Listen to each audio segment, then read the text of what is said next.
All right, like we discussed yesterday, we are going to we're going to jump back to Sire. Not that one. Is it this one? I think it is. No, one more.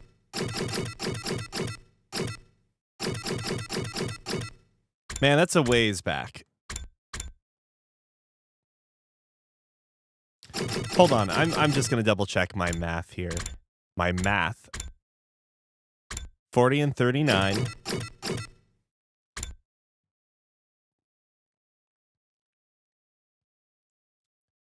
38, 37. 36, 35. Yeah.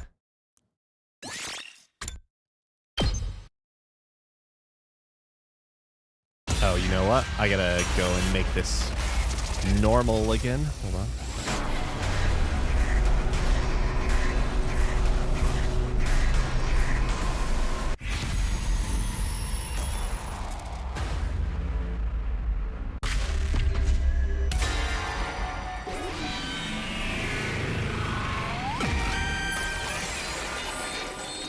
I love this part. I do too. What's up, Bob? No, I can't get distracted by hallucinations. I have to go and help Sire. Hey! Where is he, though? Why didn't he say that in the announcement just now? I just hope he's still okay.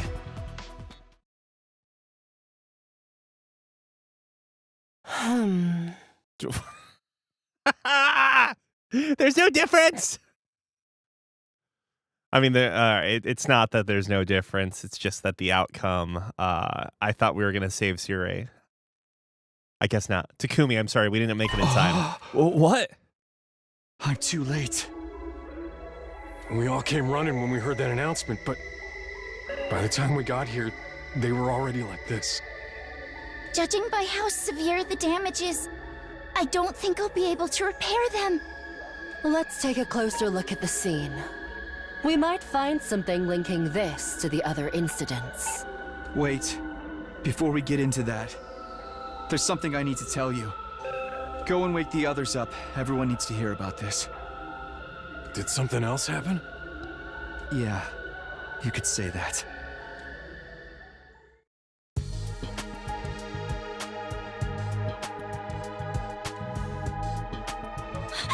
Moko! No! This can't be! Moko! Wake up! Come on, Moko! Speak to me! Even Moko's been killed now. But how did they get to her? This doesn't make any sense. Takumi should have been the next one to get hit by the curse. What are we supposed to do if it won't even play by its own rules? Whoever did this, he's been real busy tonight. You think the same person killed Moko and destroyed Sire? It would fit with the timeline. Sire's call for help went out after I found Moko's body. What's that on that table over there? Is that a box? I don't remember seeing that yesterday evening. I don't know. It was just here when I found her like this. No, wait, that's not quite right. The box was on the floor back then. So why isn't it on the table now? I don't think I put it there. Am I just remembering things wrong? My memory's kind of fuzzy. I guess I was in a hurry at the time.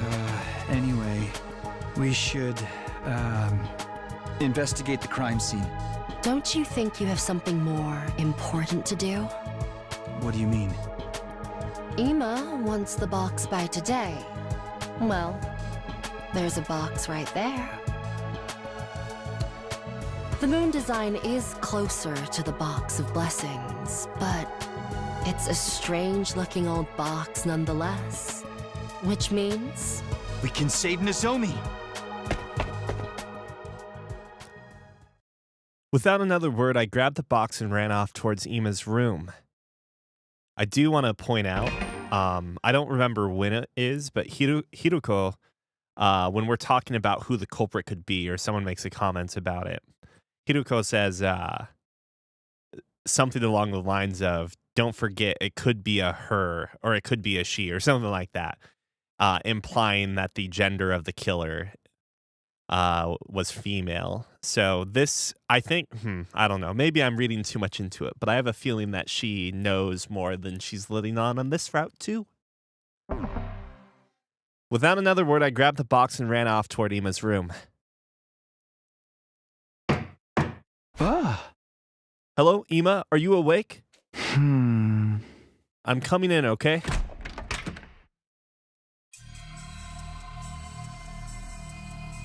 Huh? What can I do for you, Mr. Sumino? It's obvious, isn't it? I found the box of calamity. Oh. Really, let's see it. Takumi. I can hear Nozomi whimpering from inside the bathroom. Nozomi, you're not hurt, are you? Huh? Never mind her. Show me the box. Hey! Okay, calm down. Here it is. So that's it. Once I destroy this, everything will go back to normal, and my dear sister will finally come back to us. All right, give it to me. Not until you release Nozomi. Oh. Fine, I have no further use for her anyway. Ima slipped back into the bathroom, untied Nozomi's bonds, and let her go. Once she was a safe distance away from him, I handed over the box. Nozomi, you're not hurt, are you? No, I'm fine. Thank you, Takumi. I'm a little woozy from being tied up in here for so long, but otherwise I'm okay. Thank goodness. Ima, be careful with that thing. Whoever opens the box of calamity gets cursed, you know? As if I care about that now. If I kill the wraith inside, I can save my dear sister. That's the only thing that matters to me. I can't say I expected him to react any differently. Ima wrenched open the box, and a moment later, something fell out of it. As for what that something was exactly. At last we meet, Mr. Wraith. Now I just have to kill you. No, leave him alone. Huh? Takumi, you have to stop him. I'd better do something. Ima, wait! Oh my god, we're... What? What's your problem? That thing came out of a box of calamity.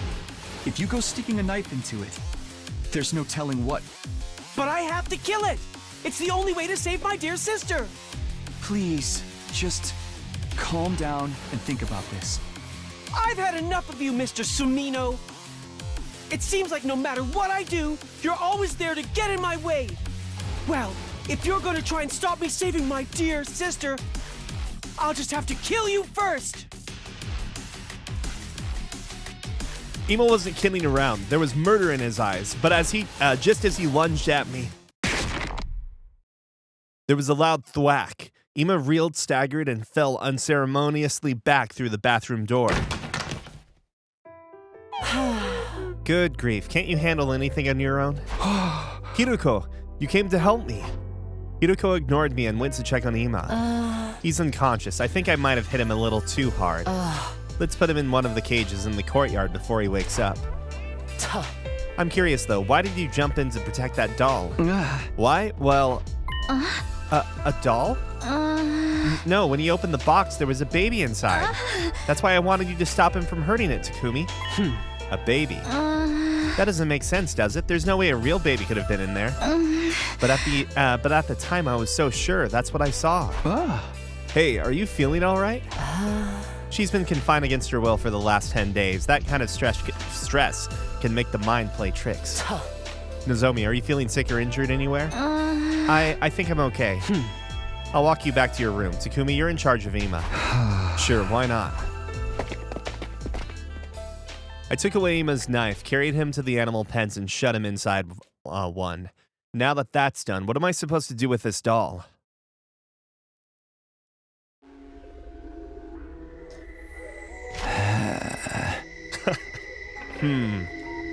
This thing sure is creepy.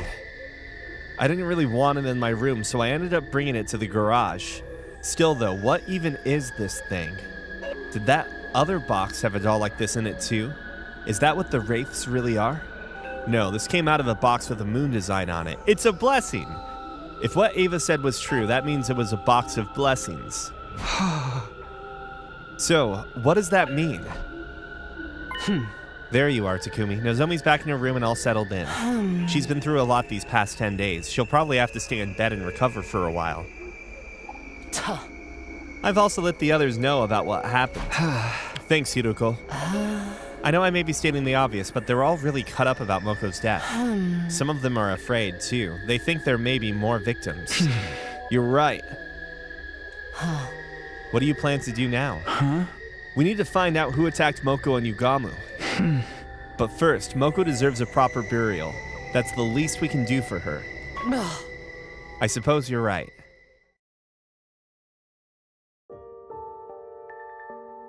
It had been a long night, but the sun was finally coming up. I made my way to where Darumi, Kyoshika, and Yugamu's graves were and dug another hole next to them. By the time we'd buried Moko's body, the day was almost over, but I couldn't bring myself to leave. When night fell, I was still in the same spot. I kept thinking about all the things I wanted to say to Moko, things I wanted to thank her for, apologize for, and how now I'd never get the chance.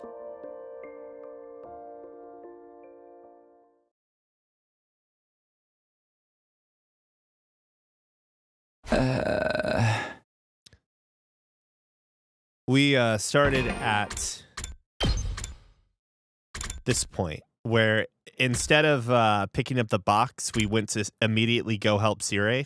Turns out that didn't make any difference there. The difference, though, was that the box wasn't hidden, so we took the box, traded it for Nozomi, opened it up, and then that one doll, the gi, fell out of it. The gi dressed up as a doll, I should say. And Nozomi shows her hand yet again by saying, "You have to protect it!" And she says she thinks it's a baby first. So, obviously she's covering when she said she thought it was a baby that fell out of the box, but I think her instinct to protect the gi offspring, or whatever, the gi in general, that's how she reacted. It's not even dawn yet. I just keep waking up earlier and earlier. Hey, Ava, feels like I'm getting used to seeing you there. Huh? I should go back to sleep. I've got lots to do later today. Yeah. Well, it could be a baby. I think the gi offspring, the male ones or whatever, that inhabit dead bodies, well, actually, I don't even know. I'm just assuming it's a male one, but who knows? Hey, Takumi! Why did I have to die? That voice, you're not Ava. You said you'd get us through all this. I trusted you. So the ghost isn't Ava. Or maybe if Ava became a ghost, everyone else did too. Everyone who died because of the choices I made. Why did I have to die like that? Stop it. Go away. Hey, Takumi? Why did I die? Sir Takumi, why? Takumi, why'd it have to end like this? No, it's not like that. I didn't. Takumi, why didn't you find me? Why didn't you save me?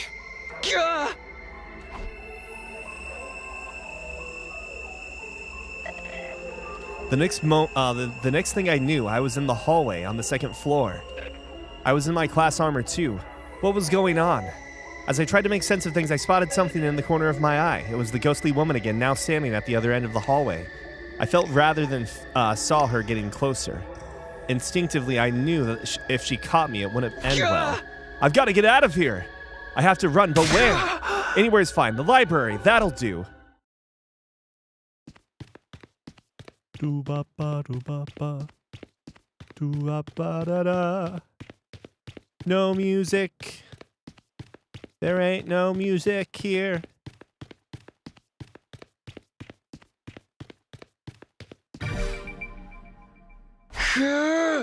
Okay, this should be far enough. But the very next moment... Why? Why did you kill me? I'll kill you. I will kill you.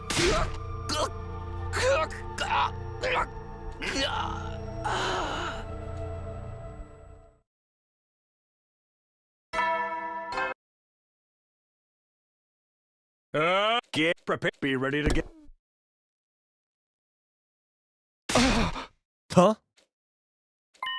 What? A dream? Was it a dream? But it seemed so real. All right, let's just go to the cafeteria. This feels kind of strange. Waking up to Siri's announcements, I mean, they just keep coming, even after he's gone. Oh. Good morning, Takumi. You look terrible. Where's everyone else? Some of them have been and gone already. Some are still sleeping. They probably all feel just as bad. And you're that worried about them that you're staying here to check on them when they do show up. I'll thank you not to make unfounded allegations. Sorry. By the way, you're going to look into Moko's death some more, right? Let me help. I decline. The way you are now, you'd only slow me down. Oh, come on. Why? Do you really not get it? I'm only interested in the truth. I want to find out what really happened to our friends. I don't have time to waste on ridiculous theories about ghosts and wraiths. And you think I'd distract you with stuff like that? Honestly, yes. You look like you'd bring it up in a heartbeat. You need to rest, Takumi. Let me handle the investigation. I expect to see you looking a lot more human the next time we meet. All right.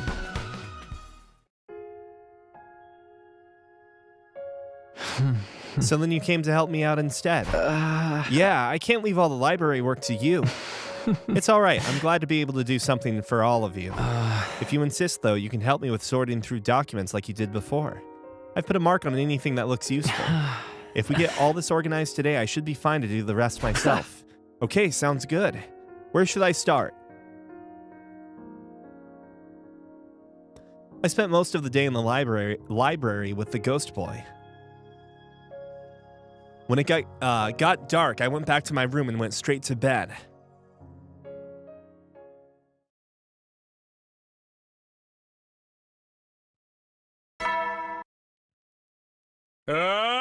Get ready. Prepare. Be ready to get.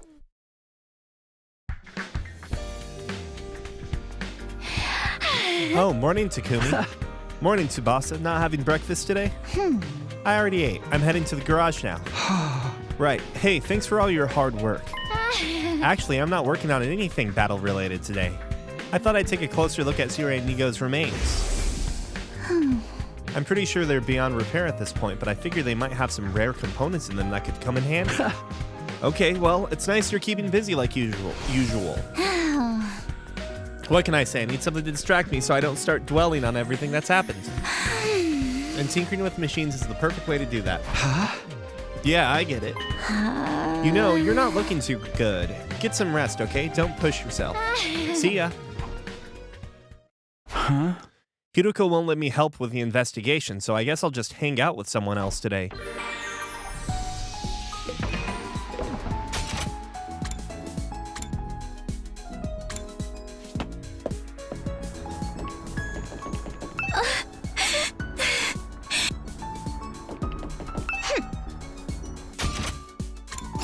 Curious if they had anything special to say, you know?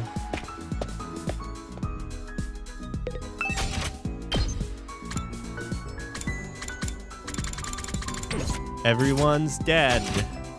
No gifts.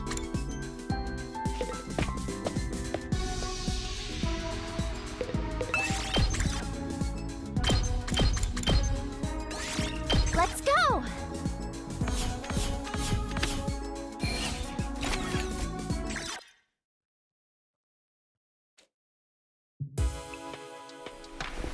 I returned to my room and got into bed.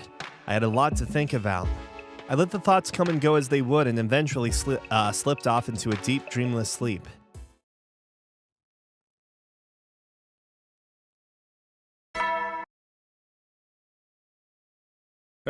Get prepared. Be ready to get. Now that I think about it, Hiruko told me to get some rest, but she didn't say for how long. How do I know when enough is enough? Is it safe for me to join the investigation now? I guess assuming a ghost or a curse behind this isn't all that helpful. We can't just explain away all the mysteries with a ghost did. If we're going to dig a little deeper, it'll mean looking for another explanation. I shouldn't talk to Hiruko until I can say with conviction that ghosts don't exist. Probably not today then. No, not today. I resigned myself to just wandering around the school again like I did yesterday. Let's talk to Ima. Angry Ima.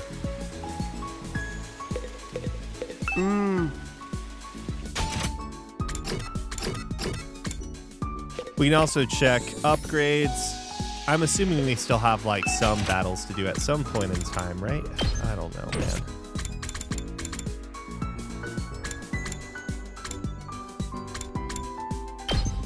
Shoma's still alive, right?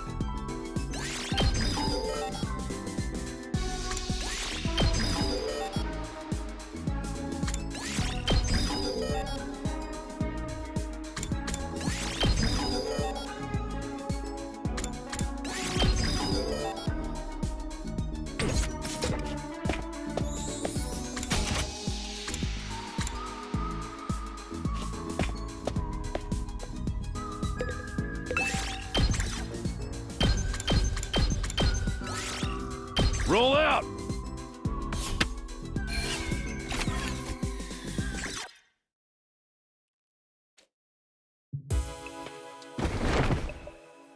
I paced around my room for a little while before surrendering to the inevitable and going to bed.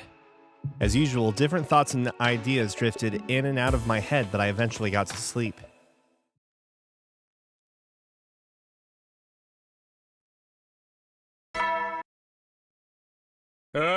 Get prepared. Be ready to get...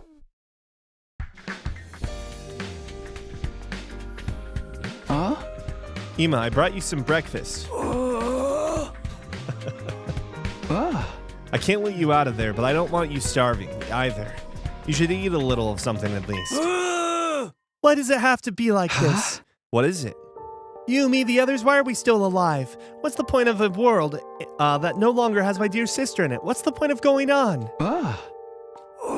My dear sister is gone, so why am I still here? Eat, keep your strength up.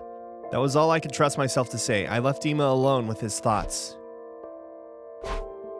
Why does it have to be like this? How am I supposed to know? Why did we survive while Moko and the others didn't? Died, rather. This was no good. I knew I'd only get more depressed if I thought about this stuff for too long. I decided to wander around the school for a while. Anything to keep myself busy and distracted.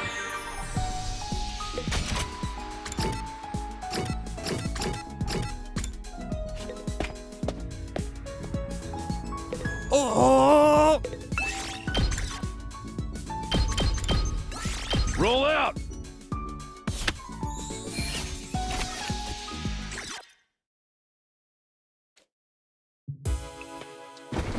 I got back into my room where my bed was waiting for me as always. I collapsed onto it and allowed the mists of sleep to claim me.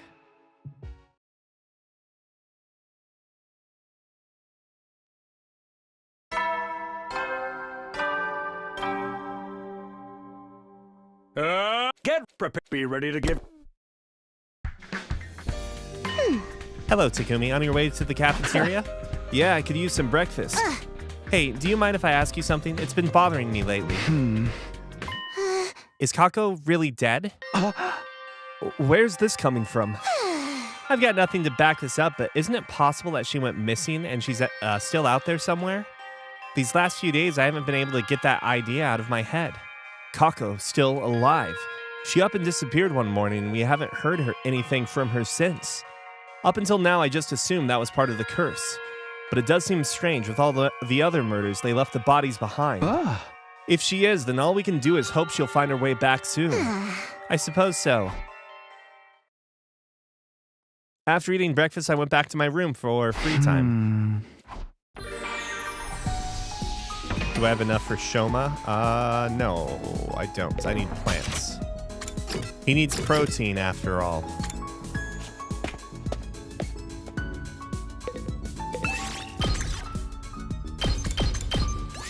Roll out!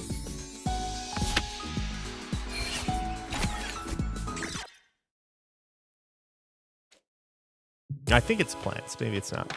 My eyelids were feeling awfully heavy by the time I got back to my room. I saw no reason to resist the pull of sleep and went straight to bed. Why didn't we focus on the bed that time?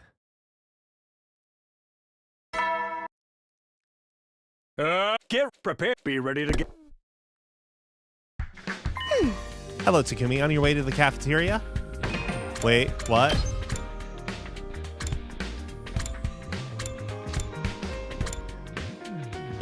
Okay. Yeah, I could use some breakfast. Wait, didn't we have the same conversation yesterday? I suppose we did. By the way, do you mind if I ask you something? It's been bothering me lately. Do you really believe in ghosts? Huh? Another abrupt question, huh? At least it's different from yesterday's. Huh? Well, do you believe in them, Kulala? Me? No, absolutely not. You sound pretty sure of yourself. I know that speck of dust you call a brain can only hold so much information at once, so allow me to remind you of something. The Osuzuki clan's wealth was mostly built on weapons manufacture. We make things that kill people. And doing that, we've continued to thrive generation after generation right up to today. If ghosts and grudges really did exist, they would have wiped out our family line a long time ago. I see. People don't become ghosts when they die. They become statistics. Just neat, tidy numbers to be counted and categorized as needed.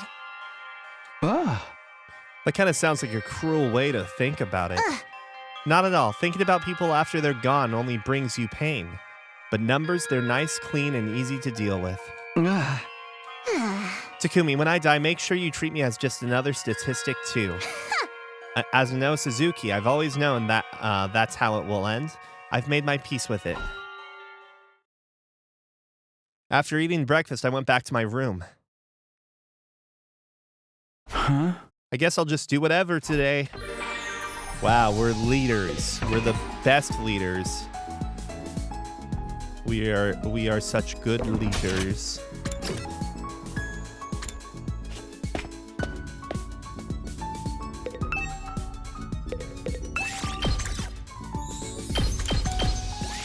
Let's go! Oh my god, give me some plants.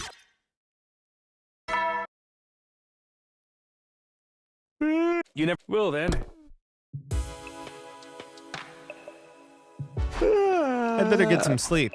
Mumbling to myself, I crawled into bed.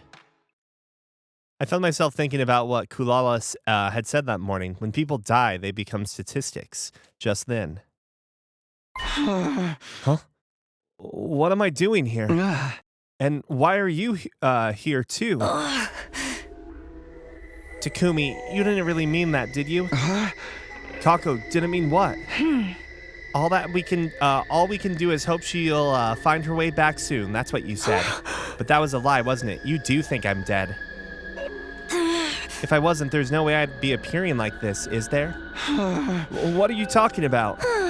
Or do you just not want to admit it, that there's one more death on your hands? Another person to add to the list of those who've died because of you. Is that what you're afraid of? No, I didn't. I mean, it wasn't... Don't lie to me. Stop running from the truth. You did this. All of it. It's your fault. It's all your fault. Stop it, Kaku!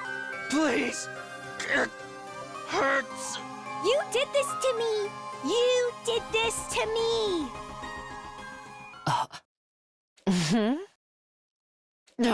Takumi, get a hold of yourself, Takumi. This voice. Takumi, stop it! What are you doing? Can't breathe! She's choking me! Snap out of it! There's no one here. Nobody's attacking you. Those are your own hands around your neck. You're choking yourself. What? But...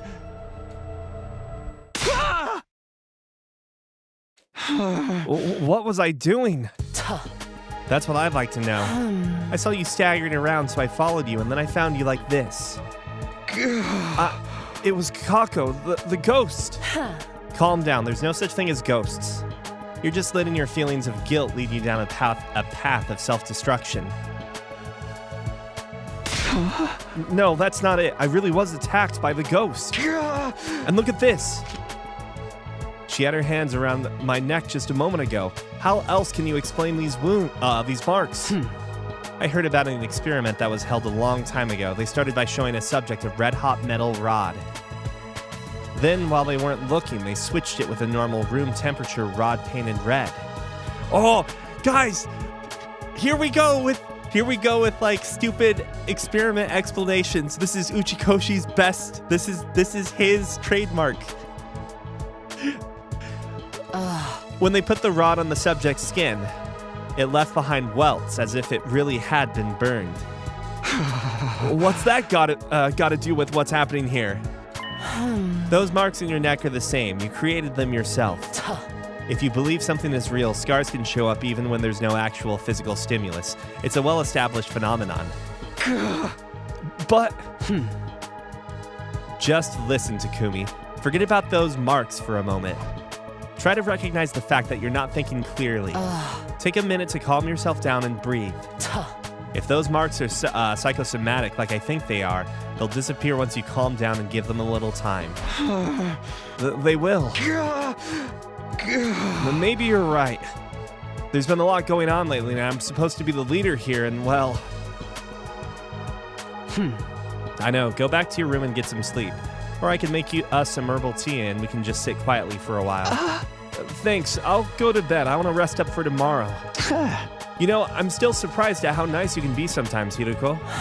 Well, I've been through some things myself. Good night, Takumi. Yeah, see you in the morning.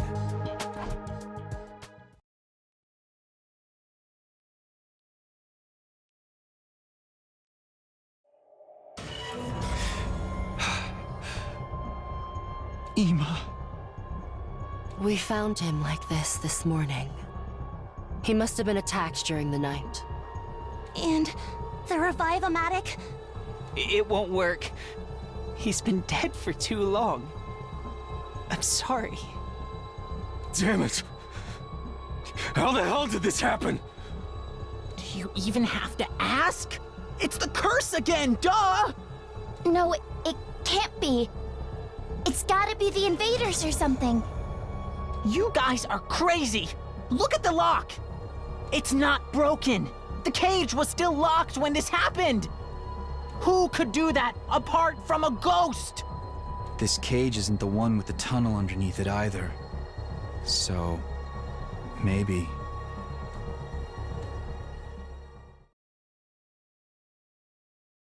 We left the courtyard and made our way to the classroom on the second floor to discuss things further. All right, everyone, let's take this slow. I know you think it was a ghost that did this, Gaku, but that's not the only possible explanation. The culprit could have just opened the cage and locked it again when they left. But why would they go to the trouble of doing that? If we're asking why, how about we start with why they killed Ima? I knew someone was out to get us, but I never expected them to go after him. Damn it, I got sloppy. Why didn't you think they would attack Ima? Whoever's behind this probably wants to kill all of us one by one. But thinking about it logically, Ima should have been their lowest priority. Oh? Ima was locked up in a cage when he was killed. The culprit could have killed him at any time. There was no need for them to do it last night specifically. If only I'd paid more attention on my patrols. You've been patrolling, Takemaru. Well, yeah. Whatever or whoever's responsible for all this is still on the loose, you know? That takes some real courage, especially when it might be a ghost we're dealing with. Ghosts? I'll pound them just the same once I get a hold of them. If you'd asked, I could have helped you with that. I guess a festering bedbug like me would only slow you down, though. Oh. Don't worry, Shoma. There's no way he would have let you help anyway. Huh? Why not? Oh. Whoever's responsible for this, those were your words, were they not? It's unlikely at this point that the invaders are behind these murders, which means it's either a ghost or one of us. You mean Takemaru wouldn't work with someone he thought could be the murderer? Not just Takemaru. You're all thinking the same thing, aren't you? What? Hey, are we suspecting each other now? It's a curse to save his grudge or whatever. Pinning down the real culprit is turning out to be a lot harder than we thought. We need to stay on our guard so we don't become victims as well, especially if the enemy is already among us. You've got a point, but putting it that way doesn't sit right with me. What good is any of that gonna do against a ghost? What's important right now is to have a pure, pious heart. I see. Good luck fighting off a murderer with that pious heart of yours. If you don't take this seriously, the curse is gonna get you next. You better start saying your prayers. I wonder when Emo was killed exactly. He was still alive when I brought him his dinner. Sometime during the night, then. That's all we can say for sure. That's enough. Everyone shut up. Somebody just died. We might not have known him very long, but he was our friend. Shouldn't we allow ourselves to grieve before we start pointing fingers at each other? Or are you all that used to people dying that it doesn't even faze you anymore? I get what you're saying, but... Fine, do what you want then. Kulala, where are you going? To my room. I need some time to process this and actually feel emotions for a while. I'm clearly not going to be able to do that here. There she goes. Should we go after her? I mean, the culprit is still out there somewhere. Considering the rest of us are all here, she's probably safer on her own. But what about the curse? Doesn't exist. And even if it does, would it make any difference whether someone was alone or in a group? So what do we do now? There's only one thing we can do. I doubt we'll find anything, but we still have to search the courtyard for clues. We should also look around for any signs that anyone has infiltrated the school.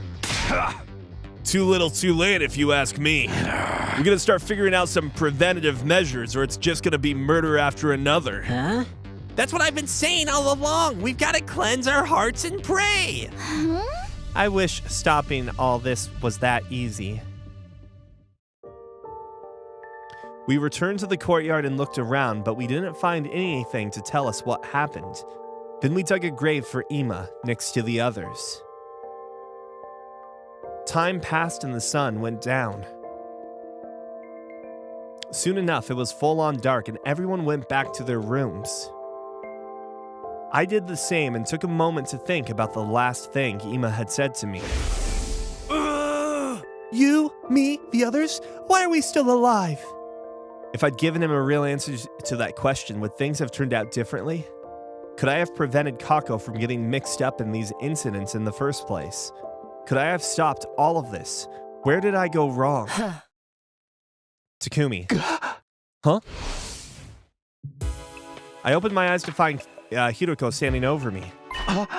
Hey, couldn't you have at least knocked? I have something I need to tell you, but it's a long story and a complicated one. Could you clear your schedule for tomorrow and listen to it then? Sure. Thank you. Good night.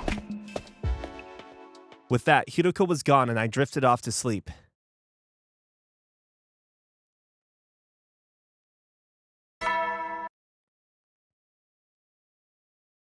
Get prepared. Be ready to...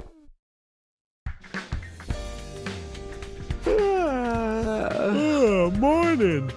Hiroko said she wanted to talk to me about something today. I wonder what that's all about. But then something interrupted my thoughts. The alarm! I better get over to the war room.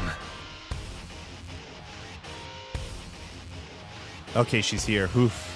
Thank goodness. So, Nozomi's with the rest of the group this time. She's not off on the side. I wonder why. When I arrived, I took a quick look around to check that everyone was there. Everybody ready? Defensive battle, initiate.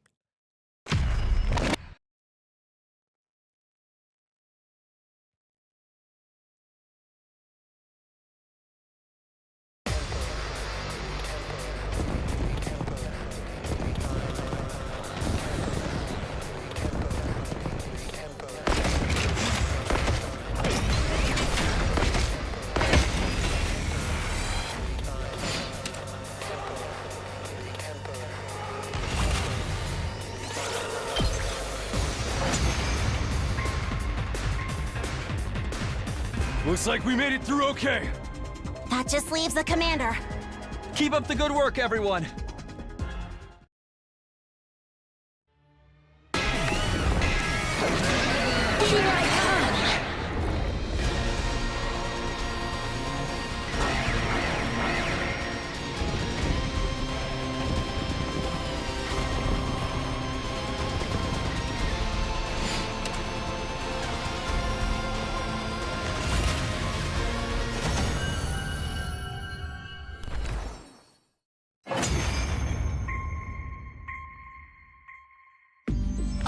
I am Zenta, the paragon of harmony. Even if my flesh is destroyed here, my soul shall live on eternally, and it will destroy you all. Your soul will live on. So you really do have the power to curse people? Curse? Yes, of course. My curse will be upon you. There is no escape. You will all perish. With those final words, something strange happened to Zenta's body.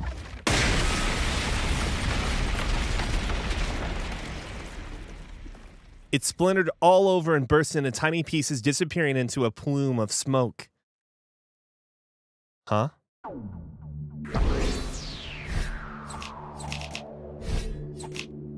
I don't think that's ever happened before outside of Ava on one route, right?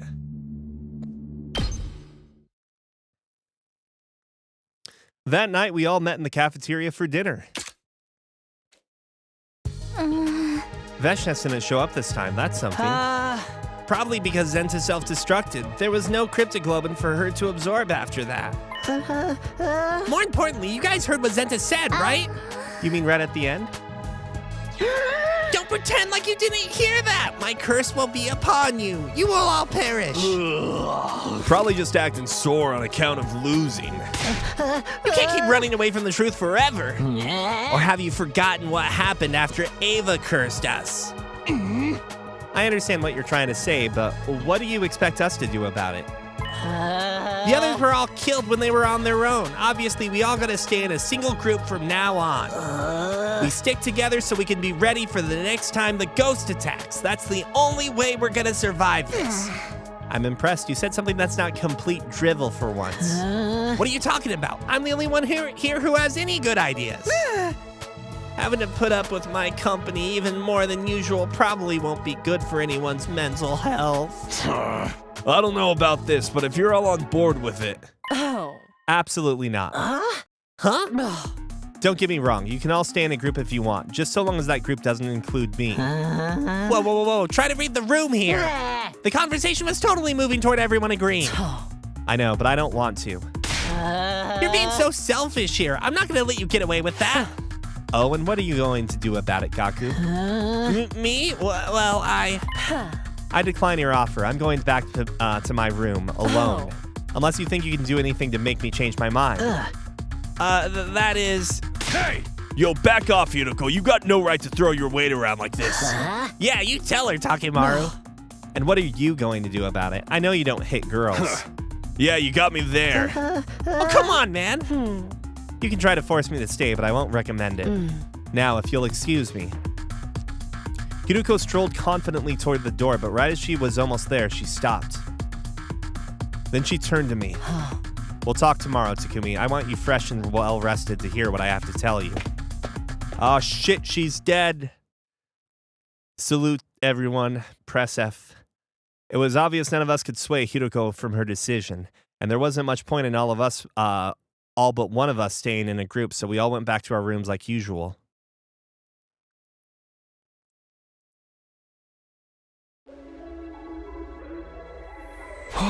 Oh, she made it. Hey, Hiroko, why'd you call me all the way out here? Oh? You want to hear what I have to say, don't you? Yeah, but couldn't we have talked in the cafeteria or something? Everyone's already on edge. It's probably better we stay inside the school. It's too late for us to stick together in one big group and watch each other's backs at this point. You don't know that for sure. We haven't even tried it yet. Oh. I know what I'm talking about. If that were really an effective countermeasure, why didn't you suggest it before now? Well, don't bother. I know the reason why. It's because you're still afraid of this ridiculous curse. Somewhere in the back of your head, you believe that sticking together won't make any difference in the long run. Hey! Why didn't you suggest it then? Everyone knows you don't believe in the curse, so if it was your plan, they might actually have gone along with it. That will become clear once you hear my story. Now, where should I begin? I suppose with Ima's death. What do you think killed him, Takumi? What killed him? Sorry, but I'm still leaning toward the curse. None of it makes sense otherwise. Think about it. There are other explanations for his cage still being locked besides ghosts. Like suicide. Ima's hardly been in a stable mental state lately.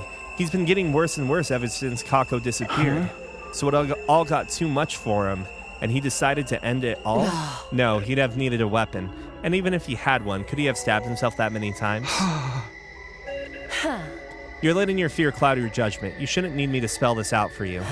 But I thought the same thing at first. Huh? When I saw Ima's body, my first thought was suicide, even though it made no logical sense. Takumi, Kako is still alive. At least she is in this timeline. This timeline. I'm the one who made her disappear. We knew this, kind of. We suspected it. Then the night she went missing, that really was you I saw. Yes, that's right. And the weird shadow I saw after that. Oh? The what? Hold on, I don't know what you're talking about now. Then that one wasn't you. Whatever it was, no, it wasn't me. Let's put that aside for the moment. It's got nothing to do with me, so it'll only confuse matters. Back to my original point. I'm the one who made Kako disappear. You're the reason Imo was driven crazy worrying about his sister. Yes, I won't make excuses. It's true. Why would you do that? I thought we were friends. I had my reasons. I'll explain everything. I'll start with the most important thing, which may also be the hardest for you to believe. I'm a time traveler.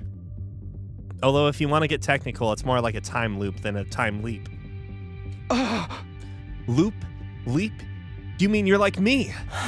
You can think of it that way if you want. I've lived through our time here several times before. But I don't retain all my memories from the previous loops. I just get fragments of it sometimes, flashes of things that have happened without any real context. I've experienced a timeline a lot like this one before, up until day 23 when Nozomi was attacked. In that one, you tried to tackle the attacker and got knocked out. You were in a coma right up until day 100. During that time, I had to fight on my own, and right at the end, I finally found out who was behind it all. Well, we should have done that. It would have been a fast ending. I found out who that person was with the scythe who attacked Nozomi. Wait, I found out who that person with the scythe who attacked Nozomi was. It was Kako. It was the weirdest thing. When I heard that, I wasn't surprised at all. It was almost like I knew that it's almost like I knew that was where this was going. I even saw the whole thing in my head, as vivid and clear as I'd been there. I thought you'd be acting strange. I thought you'd been acting strange lately, but I guess this explains it. You actually believe me. Are you sure you don't want to think about it some more? When that person with the scythe attacked, you brought me an infuser. Even at the time, I thought it was weird that you were that prepared. I don't think many people would hear a scream and immediately go for their weapons. It all just lined up too perfectly. But if you already knew what was going to happen, it makes a lot more sense. It was a little careless of me, but it was that or you let you end up in a coma again. And that's also why you were against everyone staying in one big group. Yes, we tried it before in other loops. The results varied, but it never did any good. Everyone ended up dead all the same. I didn't want to see that happen again. Those are the facts. Kako was the murderer. That's why I got rid of her. You didn't kill her though, right? Even if she'd killed people in other timelines, this version of her hadn't done anything yet. I'm not the kind of person who could kill someone just because they'd grow up to be a murderer. So instead, I tried to take her out of the equation another way. But I'll tell you more about that later. Why later? It will be easier if I show you some evidence to go with that part of the story. For now, just focus on two facts. Kako is alive, and I'm the one who made her leave. Do you understand what I'm saying? Kako isn't dead, and what happened to her wasn't your responsibility. All of that is my fault and mine alone. Try to take that in and stop looking so gloomy all the time. Wait, did you tell me all this just to make me feel better? I'm not sure if I completely believe all this yet, but I definitely believe you're a lot nicer than we give you credit for. Don't get the wrong idea. I couldn't stand to see our team leader not doing his job, that's all. Anyway, we're done for today. If you don't get your brain in gear after this, I might just have to whack it like an old TV to get it working again. Can I ask you one last thing? What is it? If you've been through all this before, then you know, right? You know what made Kako suddenly start attacking people with a scythe of all things. I think it was probably because she opened that box we found at the shrine. With that last remark, Hiruko walked away. The box. That's where it all led back to. What in the world was that thing?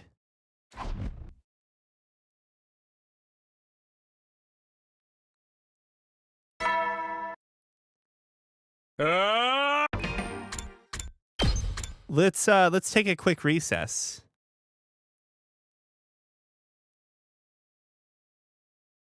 Can't we just go in a coma until day 100 real quick?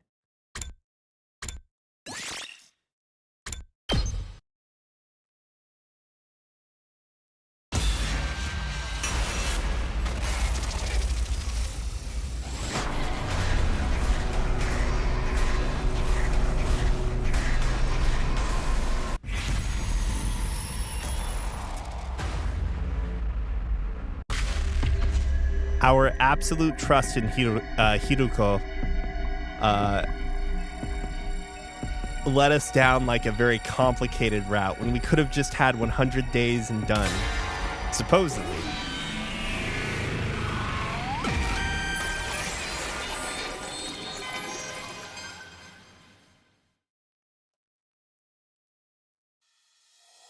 I can't just stand here. I have to do something.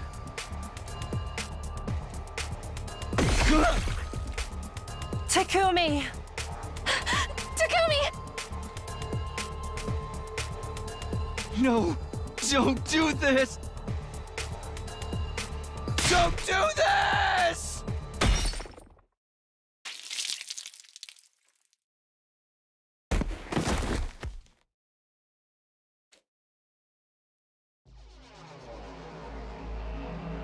What? No. No. It can't be. How? Why? I said I'd protect her. Things were supposed to be different this time. How could I fail her again?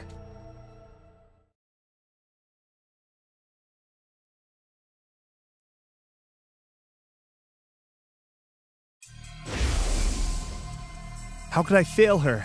How?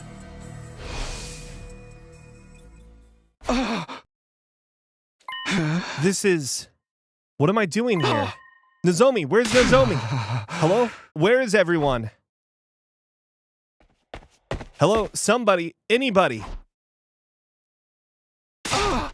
Where are you guys? Someone answer me. Why won't anyone answer me? And why is the school so quiet? Don't tell me, it couldn't be. Takumi. Was that... I'm on my way. Hiruko, what happened to you?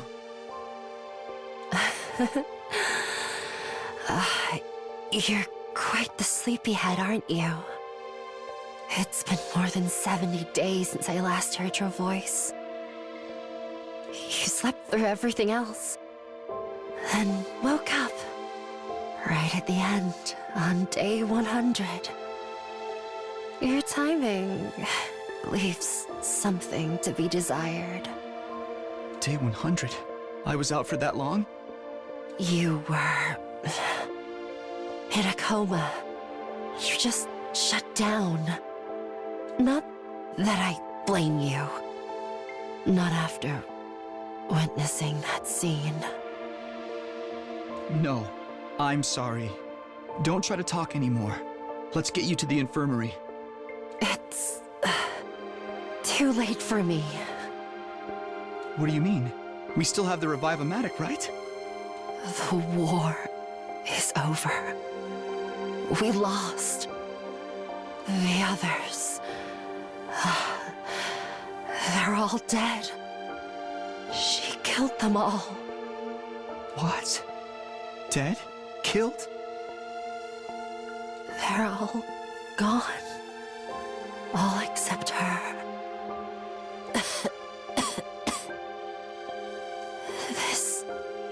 This can't happen. We can't allow a tragedy like this to happen ever again. I won't let it. We have to get rid of her. We have to. Hiruko? Hiruko! What's going on? Why did it turn out like this? And her? Huh? So, it was you. Why did you do this? Why? Answer me, Kako!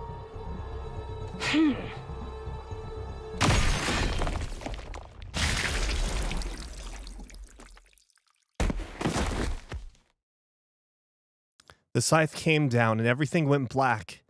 And this time, I knew I wouldn't be waking up again. Right as everything was fading away, I could have sworn I heard her voice. I'm hungry. Someone bring me a frog.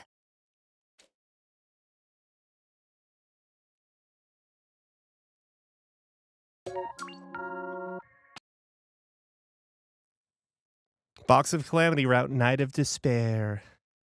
Oh, shh. So I just realized my my assumption about how the endings work is off. So maybe we'll have 3 endings on this route.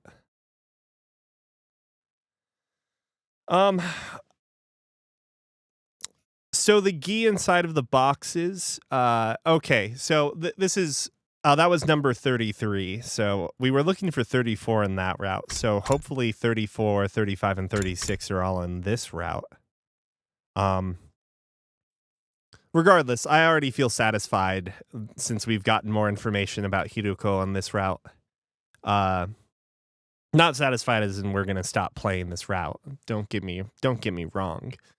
Don't get me wrong there, but I have a lot more, like, Hiruko has, like, solidified our information as far as how that goes.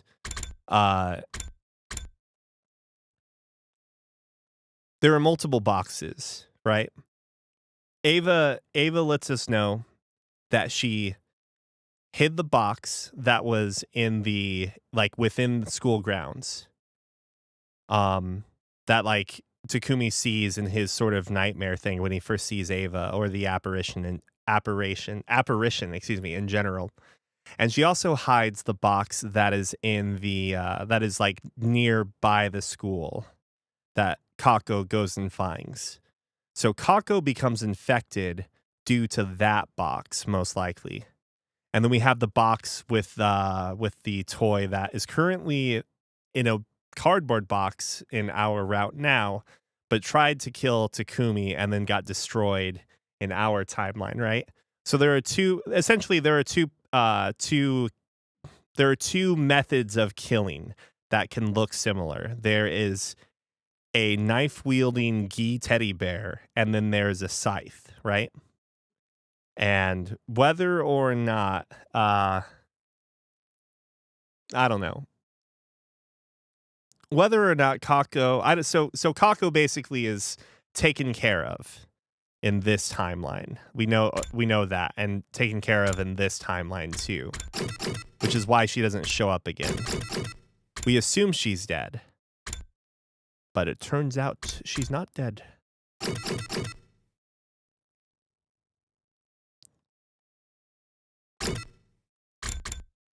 Yeah, I'm not totally sure either, but I got that suspicion or feeling as well, that she took Kako to a different timeline, probably a timeline, either sent her to a different timeline, took her to a different timeline, who knows,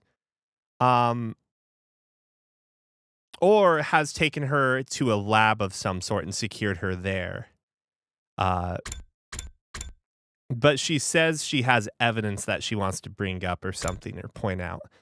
But the fact she needed to leave the school really does feel like it's implying she took her to the time leaping, or like world line leaping, universe leaping lab.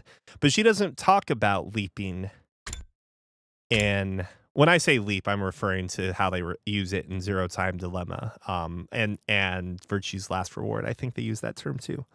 But she doesn't talk about leaping in this case. She says she just like has memories of other loops, right? So we'll see. Who knows? Who knows what she knows or what she has access to?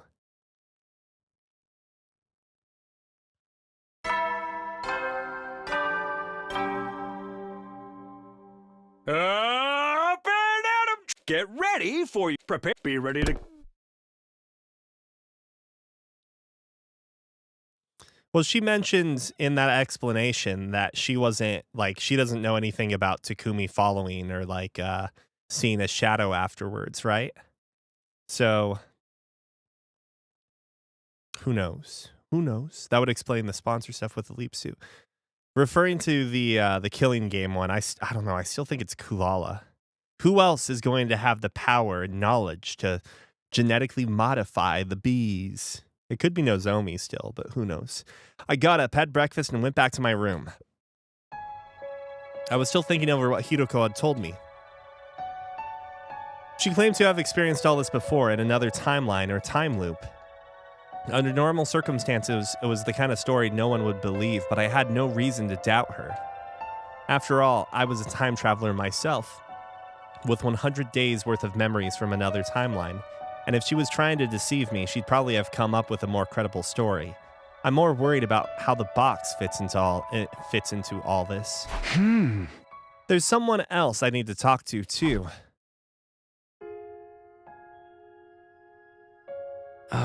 Oh my god, I just realized there's an 18 curtain in the corner when you just go into the library that I never noticed before. Are you kidding me? Hello, what's up? Oh, I just came to see how your research is going. Not great, unfortunately. I found plenty of interesting books, though, all about the invaders' history. It seems that they've sealed away a lot of things. You don't say. Sealed away. I'm still a little hazy on the details, but I'll let you know once I know more. I spent the rest of the day in the library, in the 18+ section. I did what I could to help the ghost boy with his research. We still didn't find anything useful about the box, though.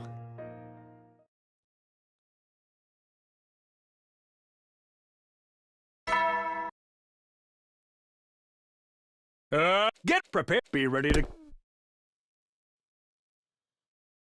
Huh? Morning again. You talked to me in Kako's voice before, but Kako's not dead. That means you really are just a hallucination. But even if Kako's still alive, that doesn't change what happened to the others. It'd only be natural for them to resent me for getting them killed. I've got to do what I can for those of us that are still here. Maybe I'll go hang out with someone or something.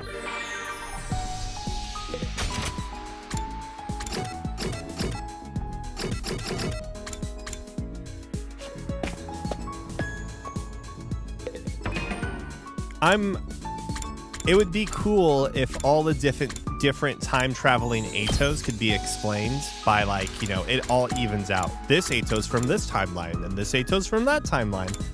But I have a feeling it might not add up perfectly, if you know what I mean.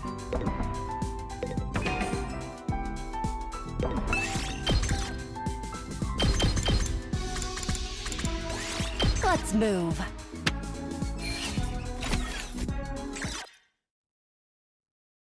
Time passed and the day turned into night. I headed back to my room and got into bed. Before long, I'd fallen into a deep sleep.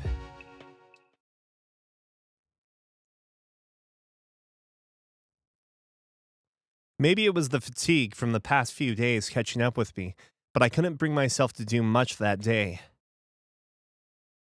I just hung out in my room, spacing out and letting time pass me by. When night rolled around, I went to bed and let sleep wash over me, hoping that tomorrow would be better.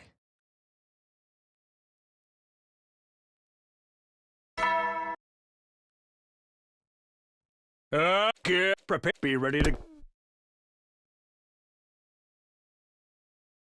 The morning announcement had barely faded when I heard the scream. Oh. That was Gaku. What the?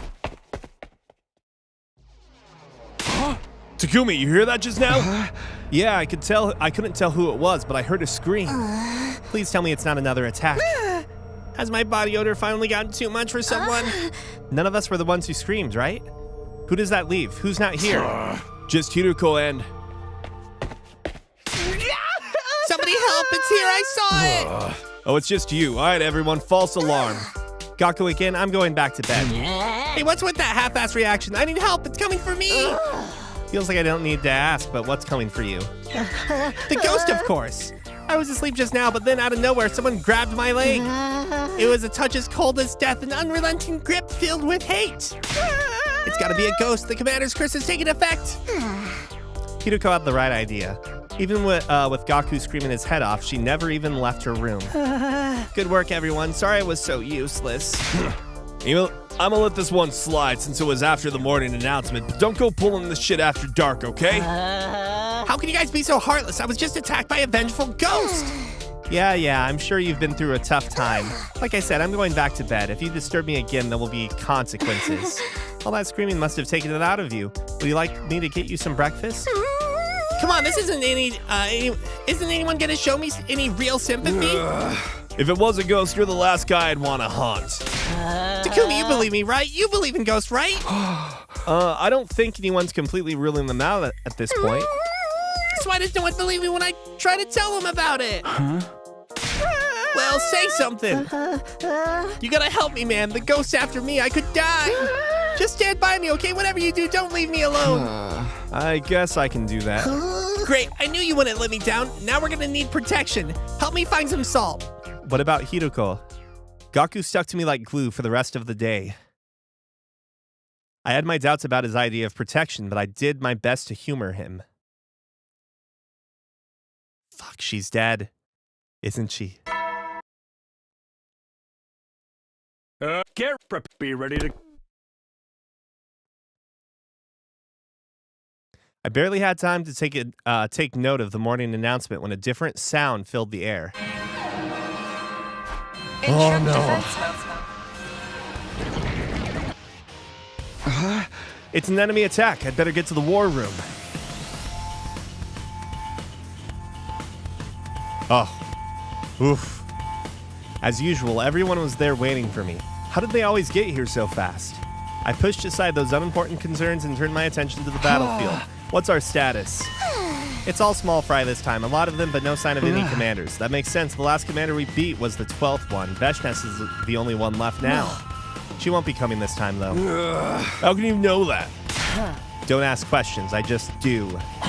Whoa, okay, Sheesh, no need to blow your stack. We've read all this before. Hiruko has memories from other timelines. That's how she knows whether or not Veshnes will appear in this battle. I hope she's right. Anyway, we'd better get started. Is everyone ready? Let's do this. Defensive battle initiate.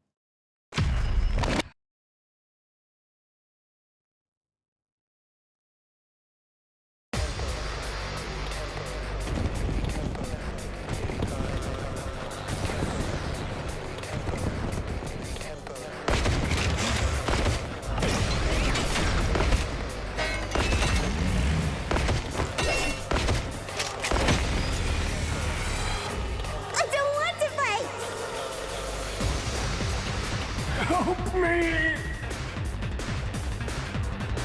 What's with these voices? It's the curse! I told you guys there were evil spirits out to get us! I guess we should have expected this. It is kind of creepy, though. Ignore them! We got invaders to kill. Right, let's go. I don't want to fight.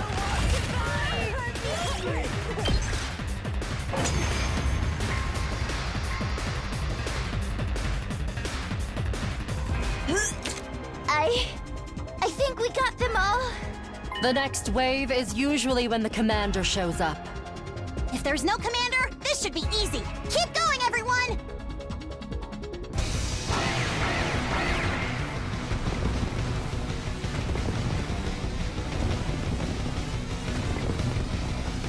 I don't want to fight.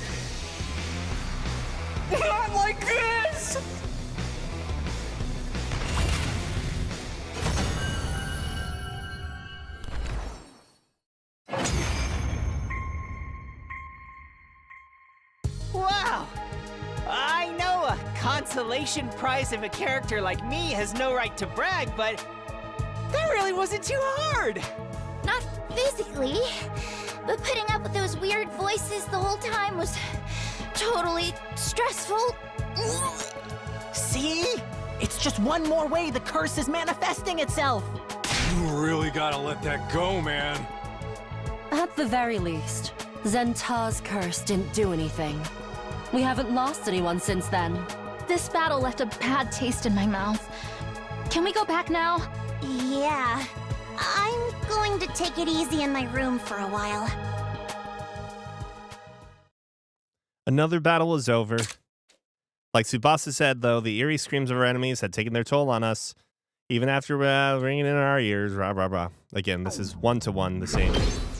Minor dialogue changes, but nothing significant. Hey, Hiruko, why do we have to go even farther this way this time? You want to hear the rest of my story, don't you? You're going to tell me more today, then? Yes, be patient. We'll be there soon. You said you were going to show me some evidence. Is that why we're here? Hiruko nodded. Oh? Follow me. What is this place, and what's this machine? I call it the Parallel Leap Machine, or PLM for short. Parallel Leap. Don't ask me what that means or why it's here or who built it. I don't know any of that. All I know is the basics of what it does and how to operate it. And I only worked that out through trial and error. It seems to be a device that allows travel between parallel universes. Parallel universes. You mentioned something similar before. They're like other worlds, alternate futures created by differing actions. This allows us to travel between those worlds to timelines where things played out differently. So it's like a time machine. No, not at all. It only moves you to another timeline, not to the past or the future. And you just jump into another universe on the same day at the same time. When you said Kaka wasn't dead, but you took her out of the equation, you used this to send her to another universe, didn't you? Yes, if I'd let her remain here, she would have killed everyone. But I had no way to prove it, and explaining this to everyone would have been problematic. So I sent her away to somewhere she couldn't hurt us. I won't make excuses, but it had to be done. I don't really know if being sent to another universe is a bad thing or not. This was just Hiruko's way of neutralizing a threat after all. Kako probably didn't like it, and Ima wouldn't have been too happy either, but I wasn't about to condemn her for it. Assuming all this is true, what kind of world did she end up in? I was in a hurry that day, so I just selected a timeline as far away from this one as possible. Hold on. Hold on. Let's see. Hold on. So, the comedy route? Which comedy route is this, though?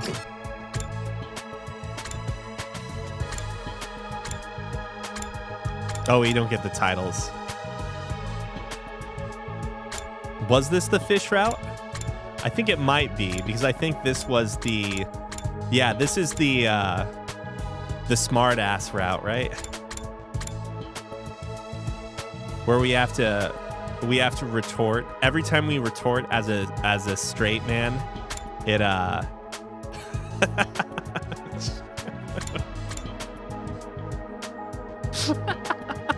super smart ass syndrome, yeah. So she got sent to the I don't know if this is true or not, but for the record, in my head, there's a murderous Kako stuck in a comedy route now that can't. She has like no way of killing anyone because everyone's super powered by fish heads. I was in a hurry that day, so I just selected a timeline as far away from this one as possible. Here, let me check. Hiruko stepped up to the machine and started tinkering with the controls. Well, this is unfortunate. The PLM is broken. We can't use it anymore. What? Somebody interfered with the programming and wrecked it from the inside out. There's no way we can repair it like this. But who would do something like that? The machine logs its user sessions, but most of the details there have been erased too. It does tell us when it was used, though. We can make some deductions based on that. The last time the machine was used was on day 36. Day 36. That's the day Ato disappeared. I think he used the machine to escape to a parallel universe. He must have left some kind of delayed release virus in the system so we couldn't follow him. He went all the way to another world. Why would he want to do that? We'll never know. We've got no way of asking him or figuring out where he went. It's best to just forget about it. The real problem is how he got out of that cage that day. He couldn't have escaped on his own, so someone from the team must have let him out. Takumi, I know you're going through a lot, and I'll admit that I'm responsible for a lot of it. But I need you to think about this calmly and clearly. You have to forget about ghosts and concentrate on the very real threats we're facing. Yeah, I know. It's just what?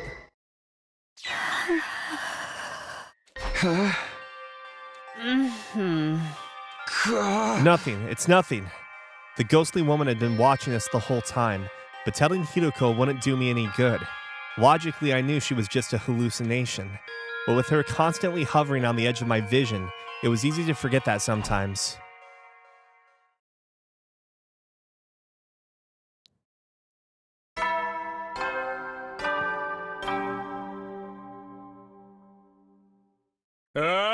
Get prepared. Be ready to...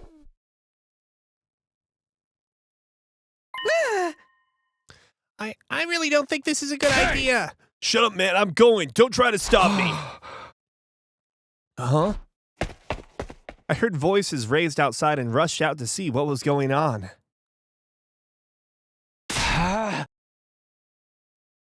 What's happening? What's all this noise?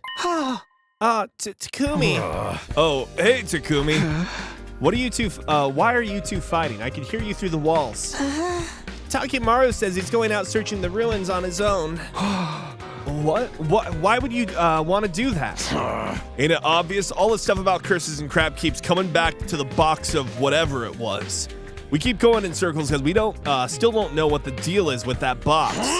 I'm gonna go find one so we can figure out what it is and how it works. Then we can finally put this whole thing to bed. But I'm going whether you like it or not. If you try and stop me, I won't go easy on you. Takumi, can't you do something? Okay, that's actually not a bad idea, Takimaru. But you shouldn't go out there on your own. I'll come with you. Whatever, do what you want. Thank you, Takumi. Don't worry about it. Let the others know what we're doing, okay? Let's get going, Takimaru. Do you have any idea where we should start? Nah, I figure we'll go with with our gut. Your instincts can lead you to stuff you wouldn't notice consciously sometimes. That's how it works, right? Well, kind of. Let's just do our best out there. And so Takimaru and I spent the day outside school grounds, scouring the ruins for another box.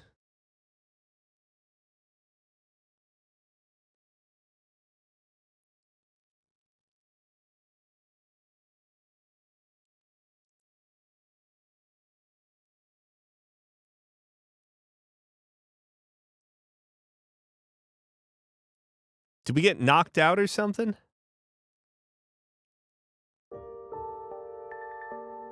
For the past few days, Takimaru and I have done little else but explore the ruins outside the school. We'd checked the inside of the one containing the doll thoroughly, but hadn't found anything out of the ordinary. So we decided to look for another one. We'd seen 2 so far, so it stood to reason there might be more out there. At least, that's what we thought. But here we were at the end of day 71 with nothing to show for it. Even Takimaru knew when to admit defeat. Reluctantly, we both trudged back to the school.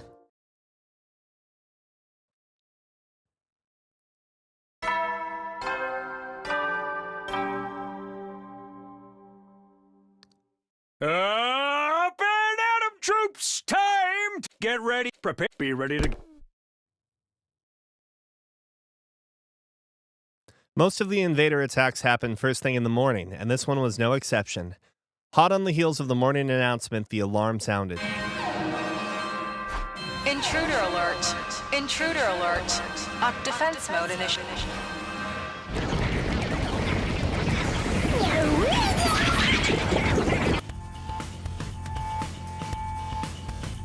I hurried over to the war room to get ready. Is everyone still alive? Come on, man. Why you always gotta be the last one to show up? You are rather slow. Yeah, what are you, a turtle? More like a slug. It's really something to be even later than me. Hey! Do you guys have to destroy my self-esteem right before the battle? Takumi, we should get going. Right, defensive battle initiate.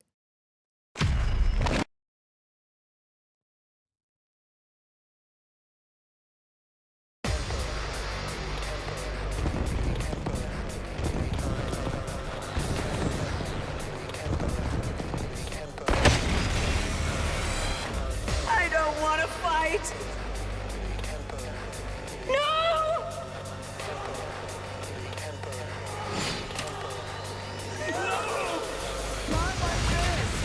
Not like this.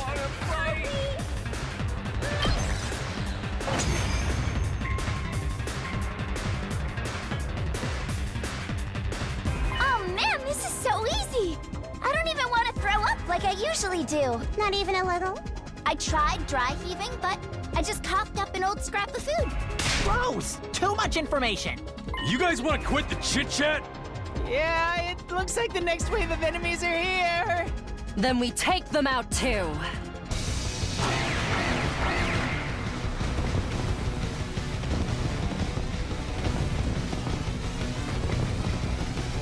Not like this. No!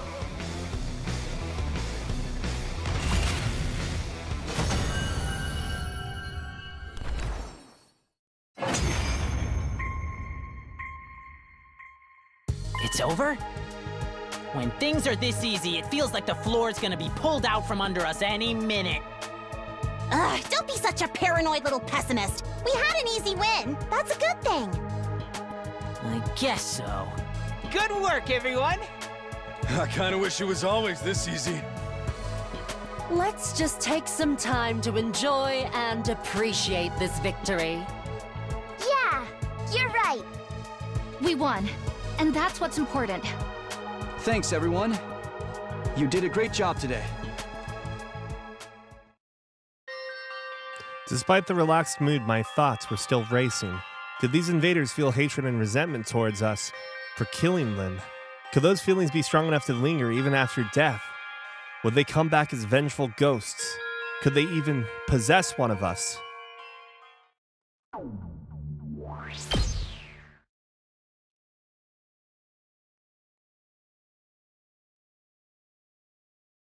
It was early, before the morning announcement. I was woken up by Gaku calling me at the top of his voice, calling for me. Takumi, come quick! It's an emergency! I had a very bad feeling about what that might mean.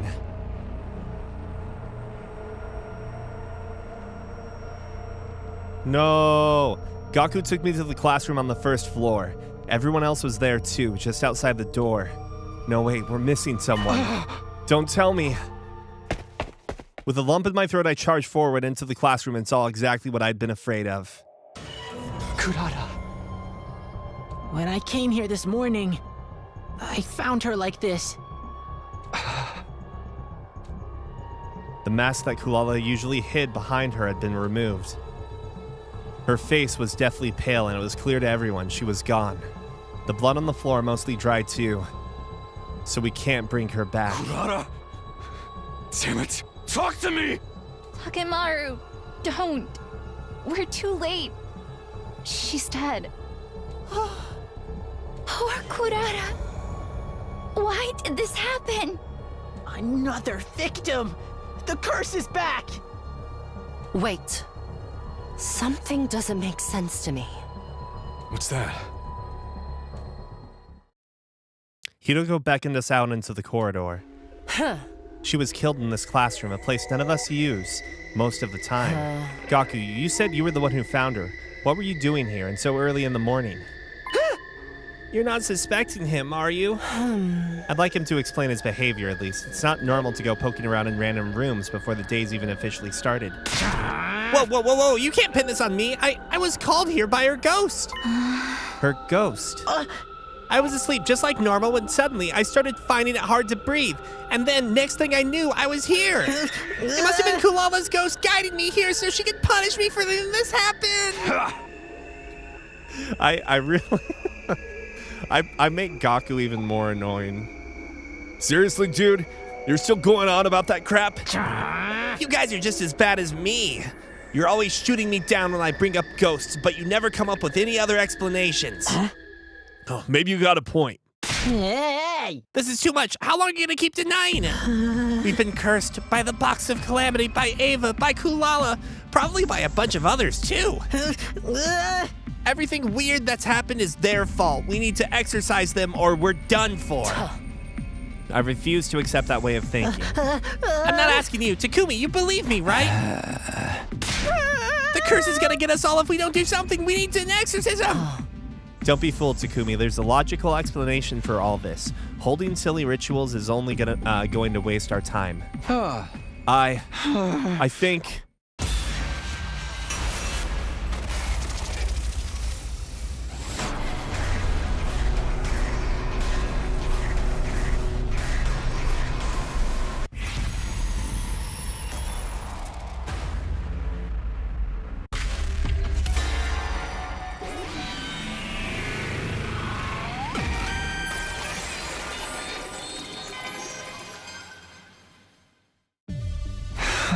People don't become ghosts when they die. They become statistics. Huh? We don't need an exorcism because there's no way Kulala would come back to haunt us from beyond the grave. There has to be an explanation for all of this. Something that we're missing. Has to be. You're not even fully convinced yourself. What is this explanation, huh? Why did they all die? Who was it that killed them? I don't know yet, but I swear I'm going to find the truth and explain everything. I think that's enough discussion. It's time for you to go back down. It's time for you to back down, Gaku. And Takumi, well done. Sorry to make you worry. Anyway, we can't leave Kulala like this. Let's get her down and put her body to rest. Of course, we can mourn her for her properly once this is finally over. We cut Kulala down and buried her next to our other fallen comrades. We don't even have a graphic for it because this route is so whatever. No, I've been enjoying the Box of Calamity route, to be honest. A storm of different emotions swirled around inside me. Rage, sorrow, remorse. But one thing I wasn't feeling was doubt.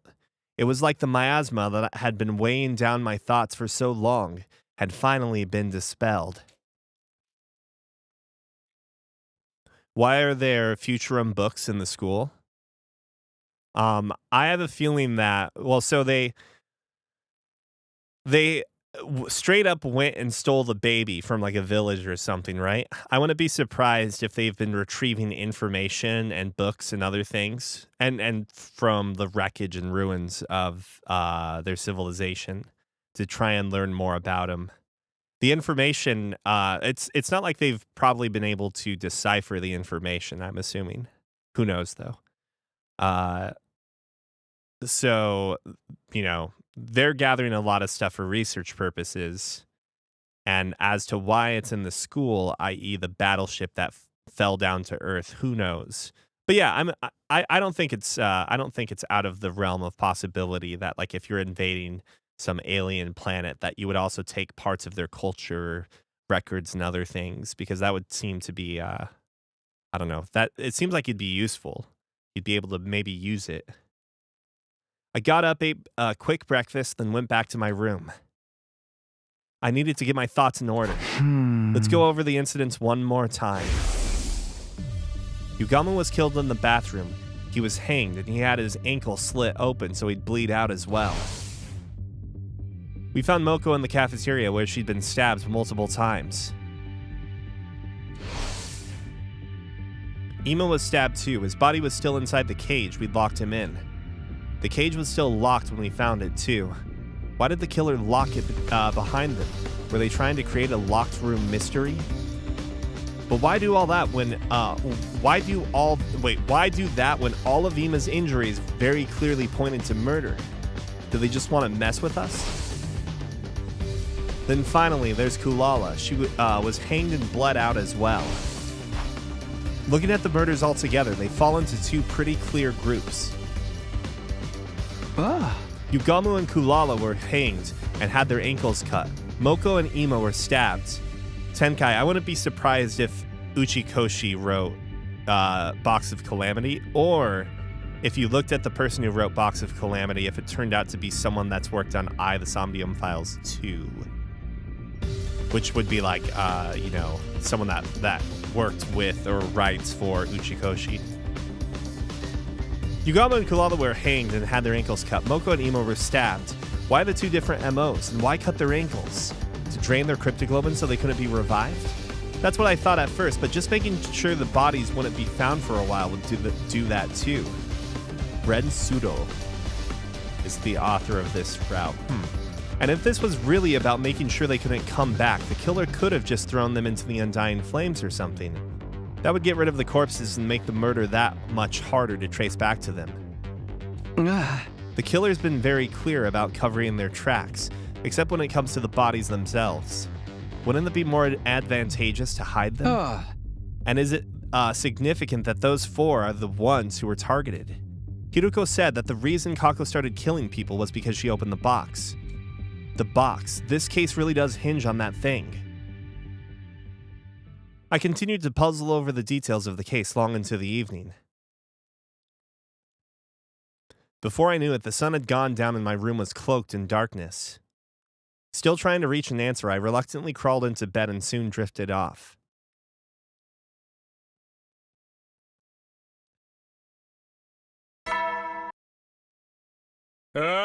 Get ready for prepare. Be ready to give your. I think it was around here. Oh, hello, Takumi. Hiruko. Are you feeling better now? Ready to actually solve this mystery? Yeah, the question of ghosts and curses can wait. Right now we have to stop whoever it is who's trying to kill us. Well said. If you hadn't shaped up, I might have had to kill you and take over as leader myself. I know I've been kind of useless lately, and I'm sorry. Can't you ease up on me a little? You came to your senses before it was too late, so I suppose it's all right. Just don't mess this up. Anyway, if you came here, I assume you're looking for this. Yeah, I thought it might be worth checking it over again. And that's what I did. I examined the box from every angle and in as much detail as I could. No new details jumped out at me. At me, though. It was just a box. But then there was also the doll that had been inside it. Hiruko, you said Kako probably started acting strange because she opened the box at the shrine, right? Yes. So she opened the box and something inside it made her want to start killing people. I can't say for sure. I don't know very much about it myself. I just know that in other timelines, she only became a murderer after opening it. My only guess is that the box was the cause of her behavior somehow. If we assume it was, then that means whoever is behind all this also opened the box, right? I wouldn't be so sure. Ima opened it and he didn't turn into a serial killer. Well, that's true, and I'm curious about the doll. Do you think the other box had something like this in it too? Who knows? Perhaps Takemura was on the right track when he said we need to find another one to figure things out. And there's one more thing I don't understand. Why was this box there in the cafeteria when I found Moko's body?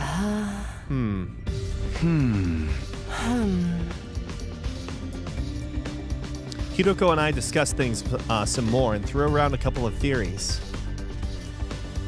We didn't come to anything conclusive, though.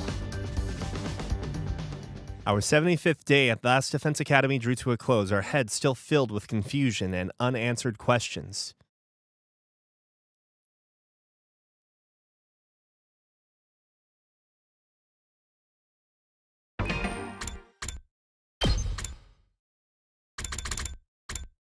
Interesting.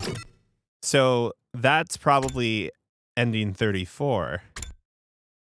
Or 32.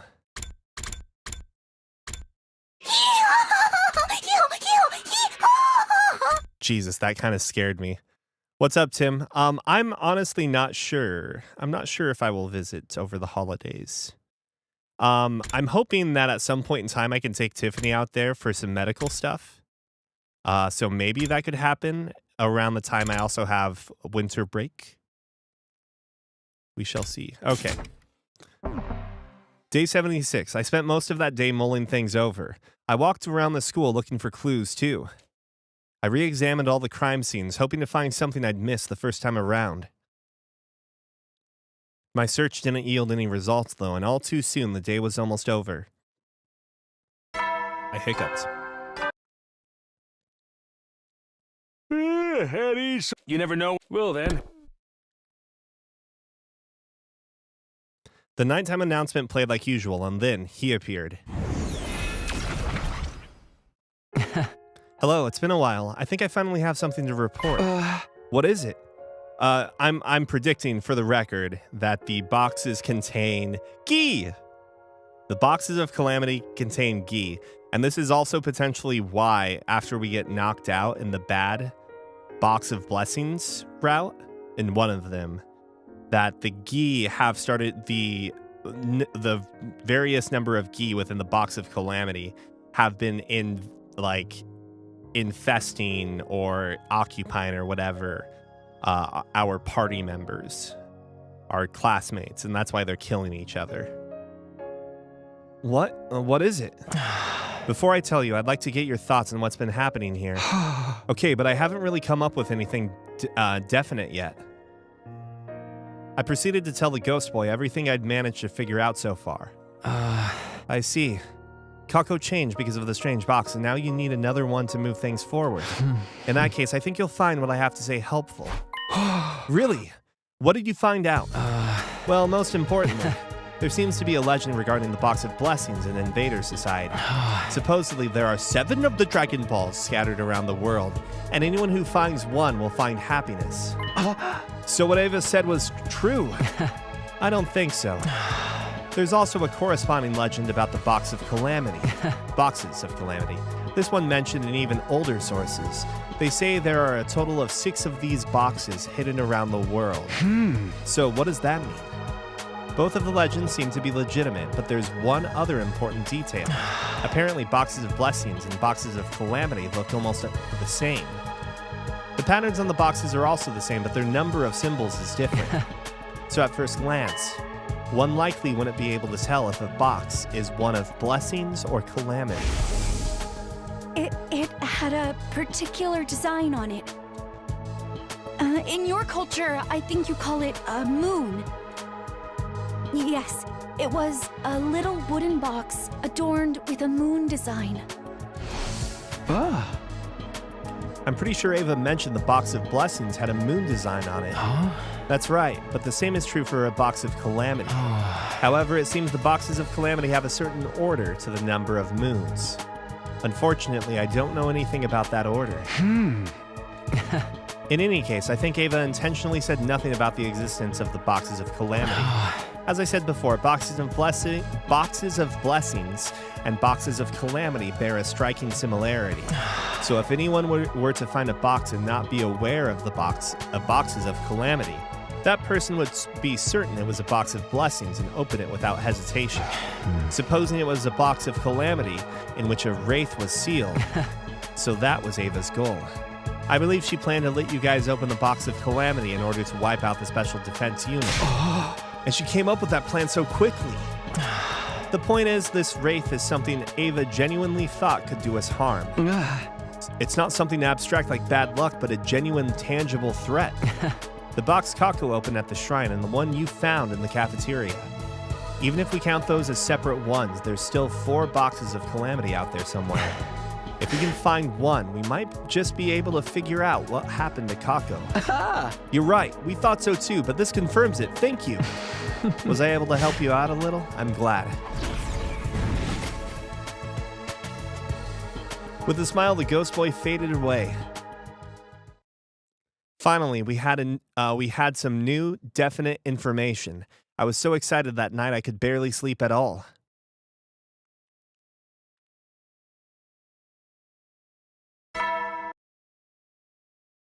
Get prepared. Be ready to...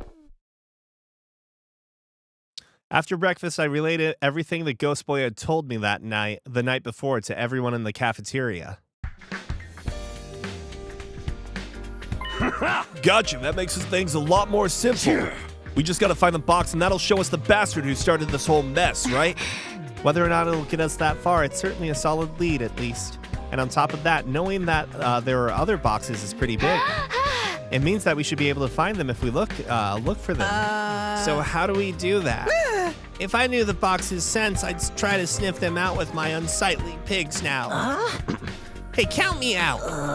Those boxes will curse us if we open them, won't they? Hard pass. No one said a word about any curses. So, you think you know what will happen if you open them? True, I don't. We still have to find them. Why don't we all go look for them? But wouldn't it be dangerous to leave the school empty? Yeah, maybe we should just stick to a group of 3. I'll go on my own. Takimaru. It's like I told you before. Right now ain't the time to hole up back here. The only choice we got is to split up and search. What, and leave the school empty? I don't know about that. Until we find those boxes, we'll keep getting picked off until we're wiped out. We gotta do this together and make sure we find them as fast as possible. You get that? But still, I told you, you can count me out. Calm down, Takimaru. Hey, whatever. I'm going and I'm bringing home a box.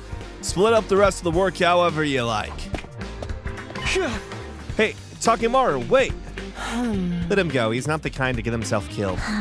Even so, what's wrong with him? It's not like him to be so reckless. A thug that doesn't like to be reckless. What do you even call that? Maybe he's thinking about Kulala's death. About Kulala?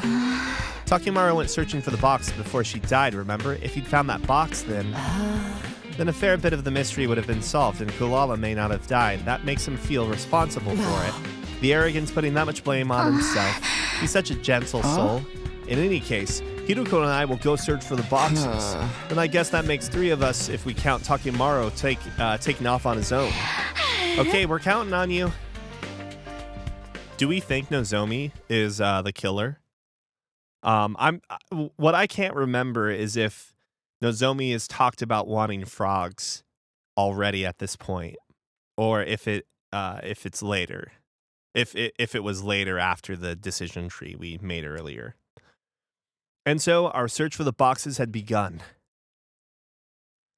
But no matter how many times we tried over and over and over, our searches always came up empty. Until Hiruko and I sullenly made our way back to the school.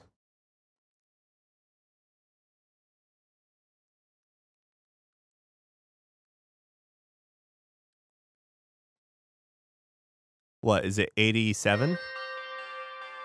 I think that's the next battle. We started searching for the box with renewed vigor, but to no avail. Even after all this time, coming back empty-handed never got any less disappointing. It was like we were cursed. Not literally, of course.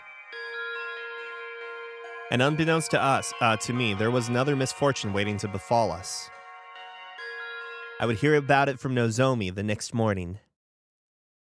Huh. Nozomi,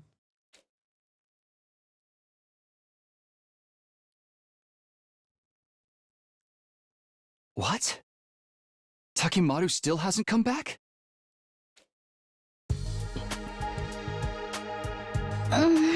No, he went off on his own yesterday morning and no one's seen him since. Could something have happened to him out there? Come on, this is Takimaru we're talking about. He can handle himself. See, this is why I said we shouldn't act alone anymore. We're gonna get picked off like victims in a horror movie. If we were in a horror movie, I think you'd be the third one to be killed off. Shut up, you're gonna jinx it. You don't think the invaders got the jump on him, do you? Or he could have fallen off a cliff and broken his leg and now he can't move. That sounds scarily plausible. So now we have to search for him as well. How exasperating. Nozomi, did Takimaru mention which direction he was going in when you saw him yesterday? I think he said he was going to explore the art gallery ruins. The art gallery, huh?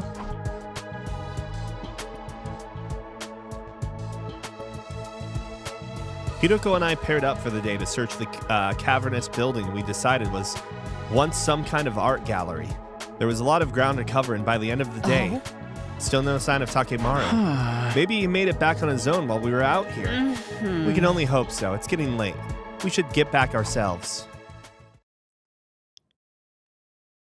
It was already dark by the time we got back to the school. The others were in the courtyard when we arrived, waiting for us. Is Takimaru? The 4 of them shook their heads. No, he's still not back. What could have happened to him? I'm telling you guys, it's the curse. It's the only explanation that makes sense. I didn't say anything, not because I thought Gaku was right, of course. I just no longer had the energy to argue this point with him.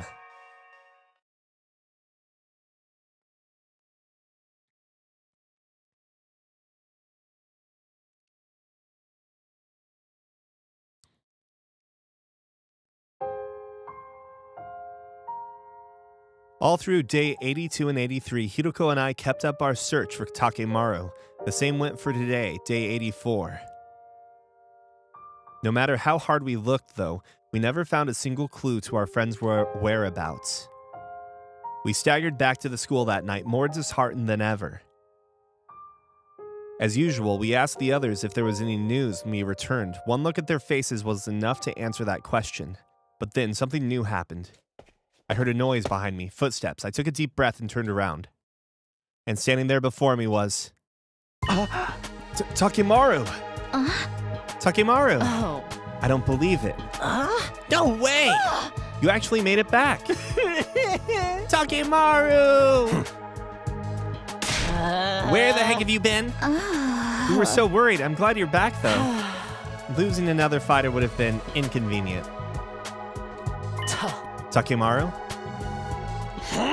Yeah, sup? Takemaru, are you okay? Huh? Yeah, I'm fine. Don't I look fine? No, not even a little. Are you hurt anywhere? Do you need to go to the infirmary? Of course not. I'm telling you, I'm fine. Takemaru walked past us, heading toward the dorms. But when we turned to watch him go in...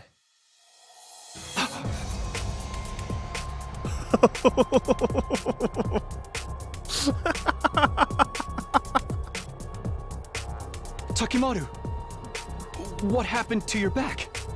My back? Oh, this? It's nothing. I fell. I find it hard to believe a simple fall could cause injuries like that.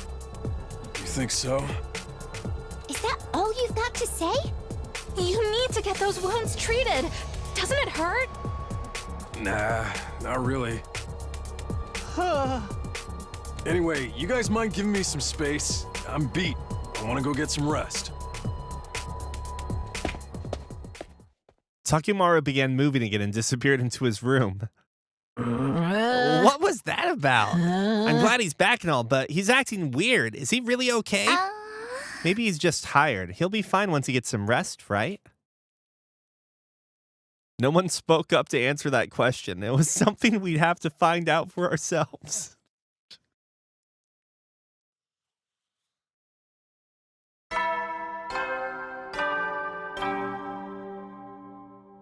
Up and Adam Troop, get ready now. If long.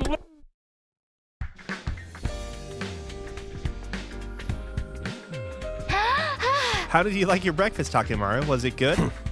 Yeah, I guess. Takemaru, how about you and me to do some training later? Yeah, I guess. Takemaru, is it cool if I punch you right in the face? Yeah, I guess. Okay, he is so not okay. Takemaru showed us his back earlier. His wounds were completely healed. But I was still worried. Where is Nozomi? Hiroko, I think we should call off our search for the box for now. I mean, with Takemaru in this condition and all.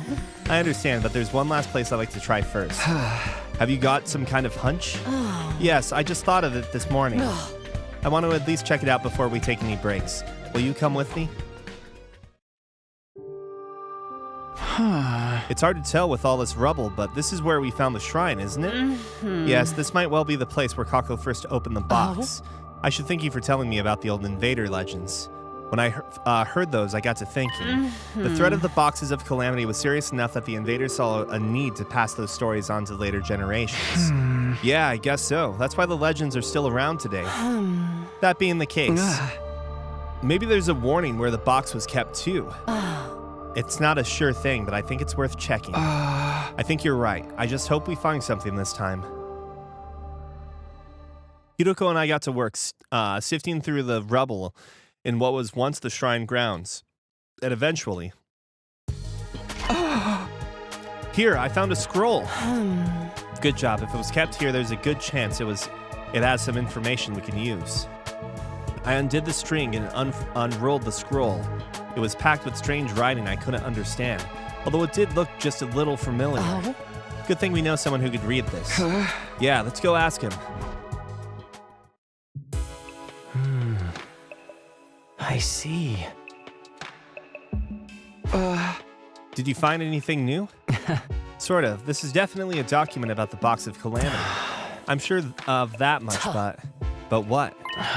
It's written in code. Huh? In code? Yes, it's been deliberately made more complicated and difficult to read. If they went to all that trouble to keep this information secret, it must be important. It will probably take me several days to decipher it, though I'm sorry. Don't worry about it. We know you're going to do your best. That said, the faster you finish it, the better. Hiruko! I understand. I'll get it done as fast as I can. Thank you. We'll leave it with you then. This is progress, right? We can't say for sure until the scroll's deciphered. At the very least, it does feel like we have a chance to move things forward now. All because of you. Thanks, Hiruko. I didn't really... Oh? What's the problem? I saw something streak across the sky just now. Huh? Oh, was it one of those shooting star things? Perhaps. It was gone before I really knew what I was looking at. So, are we still taking a break from looking for the box? I don't think searching blind will do us any good. Let's wait and see what the scroll says. Hiruko and I went our separate ways and returned to our rooms. I had a feeling I was going to sleep well tonight for the first time in what felt like a very long time. The flying thing I'm going to guess is a gi, though, right? Not to be the bearer of bad news, but... I must have been pretty tired from the last few days because by the time I woke up, the sky was already sinking below the horizon. Hiruko and I did manage to tell everyone about the scroll we found, though. And just like that, night fell and the day was at an end. Just as I was settling in to get an early night, I heard it. That's Gaku's voice. I flew out of the door like a bullet from a gun. That was the scream I heard. On the roof, I saw Hiruko, Shoma, Tsubasa, and Nozomi. I looked around and from the darkness, it appeared.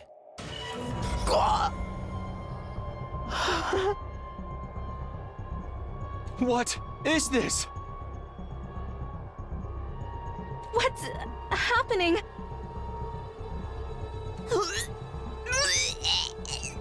No way! Quiet. Don't talk. Just get your infusers and... God damn it, Shoma. You idiot!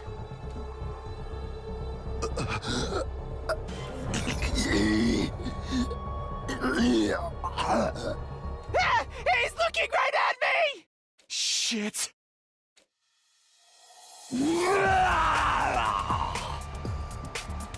Takimaru charged at him in a bizarre manner, clawing his way there on hands and feet. Shoma! Shoma ran right into me first, then Hiruko, trying to escape and knocking us both off balance. Because of that, the one who ended up shoved in, to the front of the pack was Tsubasa. Tsubasa!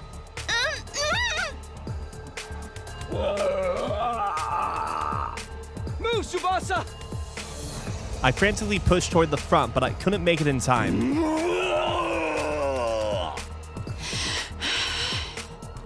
Takimaru ferociously charged toward Tsubasa. I'm sorry, Takimaru! And in the next instant...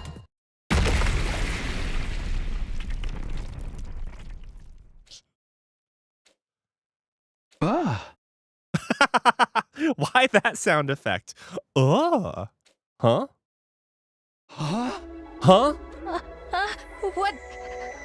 was... Takimaru's body just... blew up? Tsubasa? Did you? Yeah. Oh, so that's why she was messing with their bodies, Nigo and Sirei's bodies. She made a remote. I blew him up. You? But how? With this. A remote control? I made it from Sirei and Nigo's disassembled bodies. This remote has a switch to activate the bombs implanted in our bodies. I made it without knowing if I'd ever need it, but I never imagined I'd have to use it. Like this. And you walk around with something like that on you? Then perhaps the most dangerous one among us is Tsubasa. I'm sorry. I'm so sorry. Takimaru, I'm sorry. Wait, what about Gaku? We rushed over to the fallen Gaku to check his condition, and we knew immediately that he lost too much blood to be revived. Hold on. Are we sure we weren't just like, oh no, he's dead? Oh, I guess it's too late. And Shun was like, I don't know, guys. I think he might be revivable. oh no, it's too late. His body's cold. Oh no. Oh no. Shit, now even Gaku. Hey, what do you suppose that is? What? Hiruko was staring at Takemaru's body, or rather what was left of his head. My eyes followed her gaze. There, nestled amongst the brain matter among the strewn bits of flesh, I saw what she was talking about. What is that? It's moving. Does that mean it's alive? I can only guess that it was inside Takemaru's head. And that would explain why he acted the way he did. So, it's some kind of parasite? We can't say for sure. Maybe everything that's happened up until now is because of that. But why was it in Takemaru's head?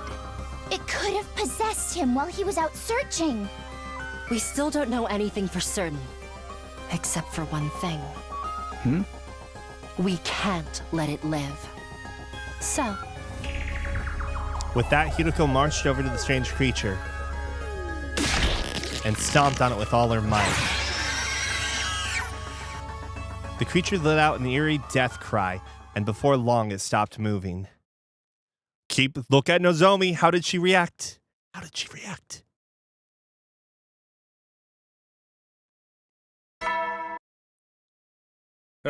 Get prepared. Be ready to.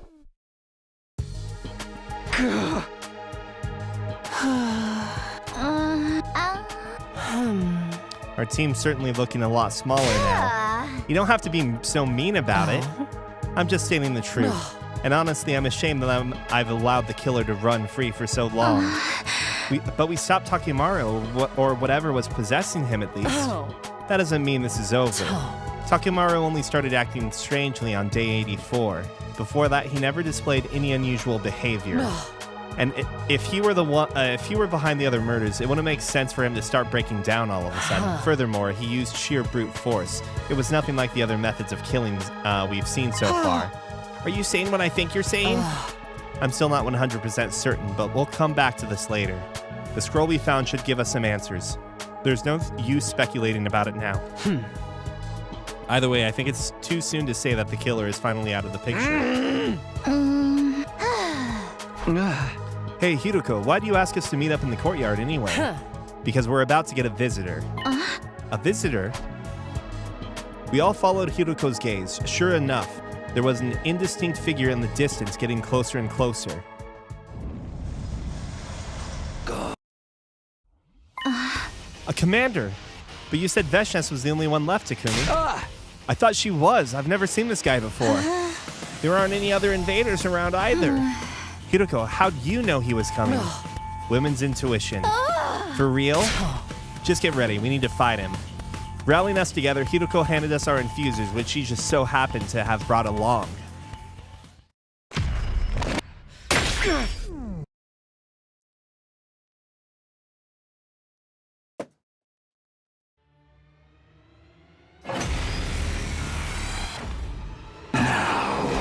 Let us begin. First, I want you to show me your strength. Keep up the good work, everyone.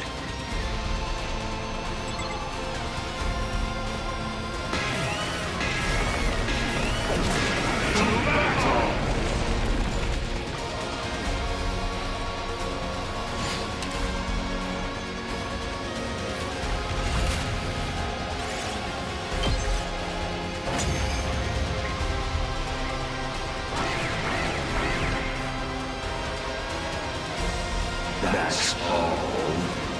What a disappointment. I expected more. Ugh! He's so strong! What do we do? It's all right. Leave it to me.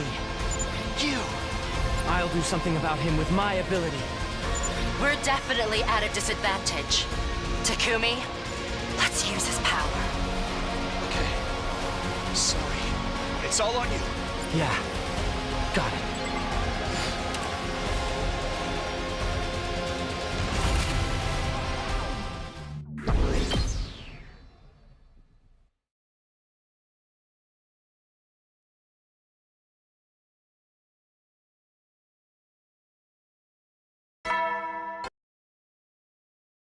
Get prepared. Be ready to get.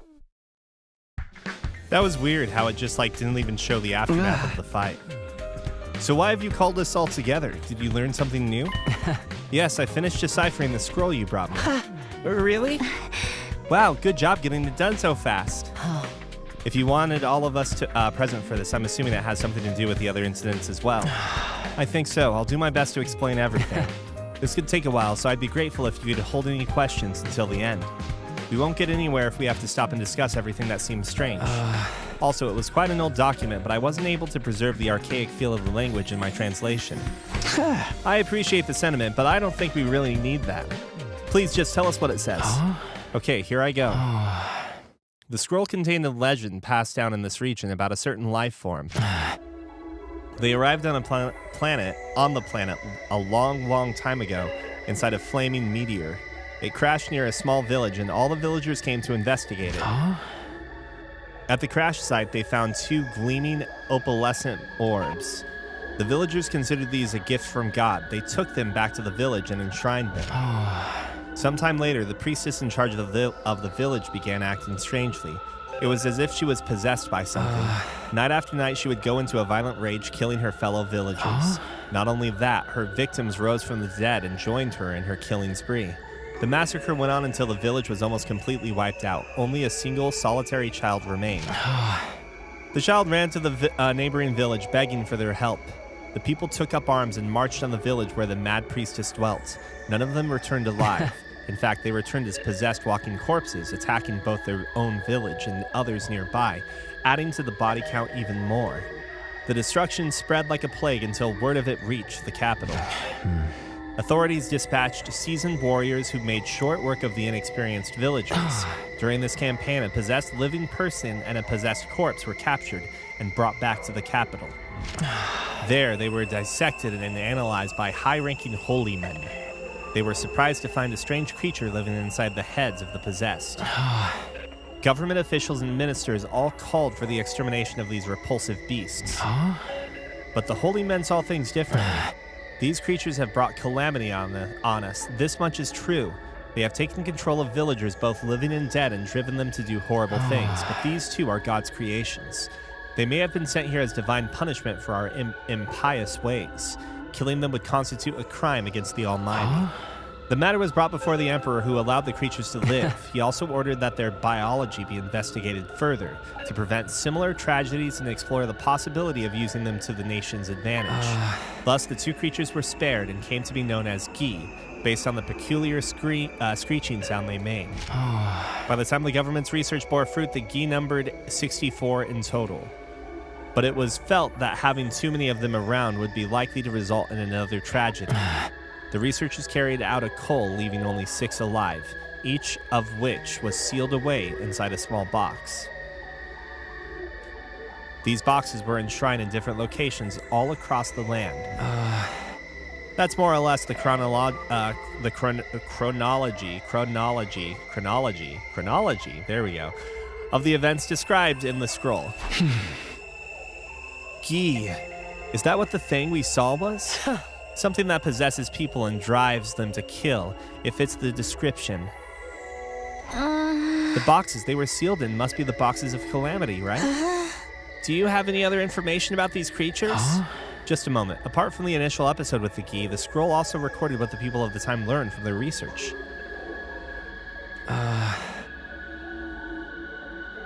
I'll take you through the main points.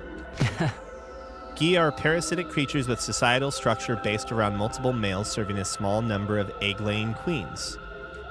Both males and females can control other organisms, but females exclusively possess meat-eating creatures, never herbivores. And the males can't possess living animals at all. they only attach themselves to corpses.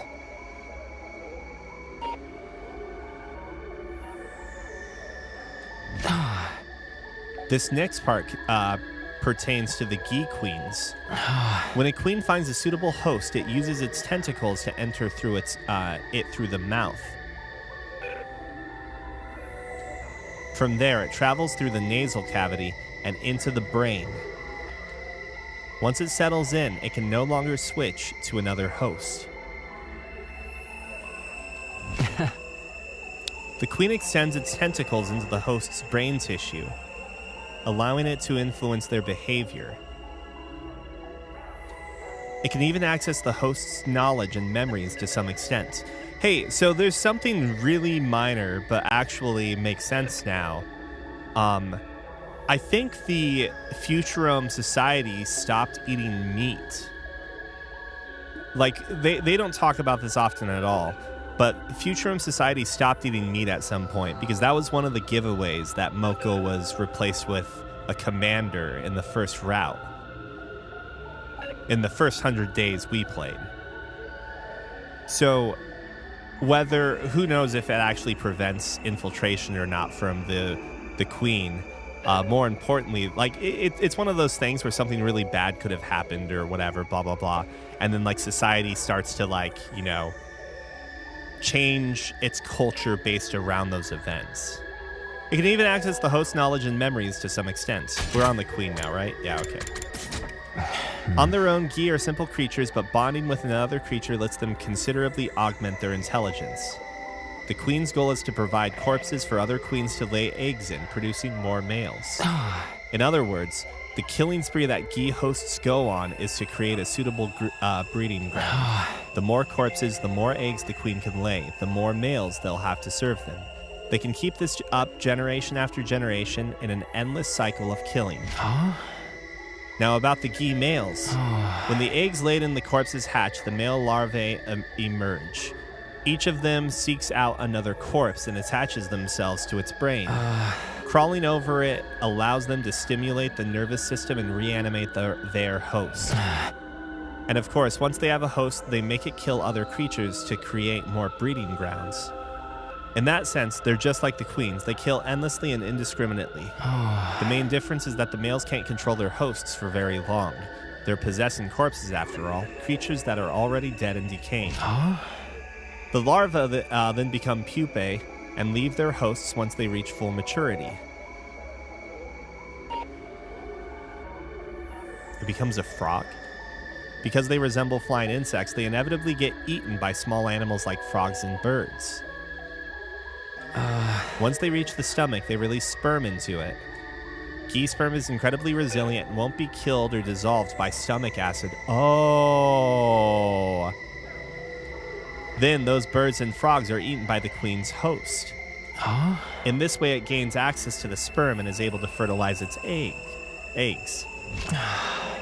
This is also the time that it lays an egg that will hatch into the next queen. Finally, the queen enters its spawning phase. It leaves its host body, killing them. It spends the last moments of its life desperately laying male eggs in the corpses prepared for it by the males and other queens.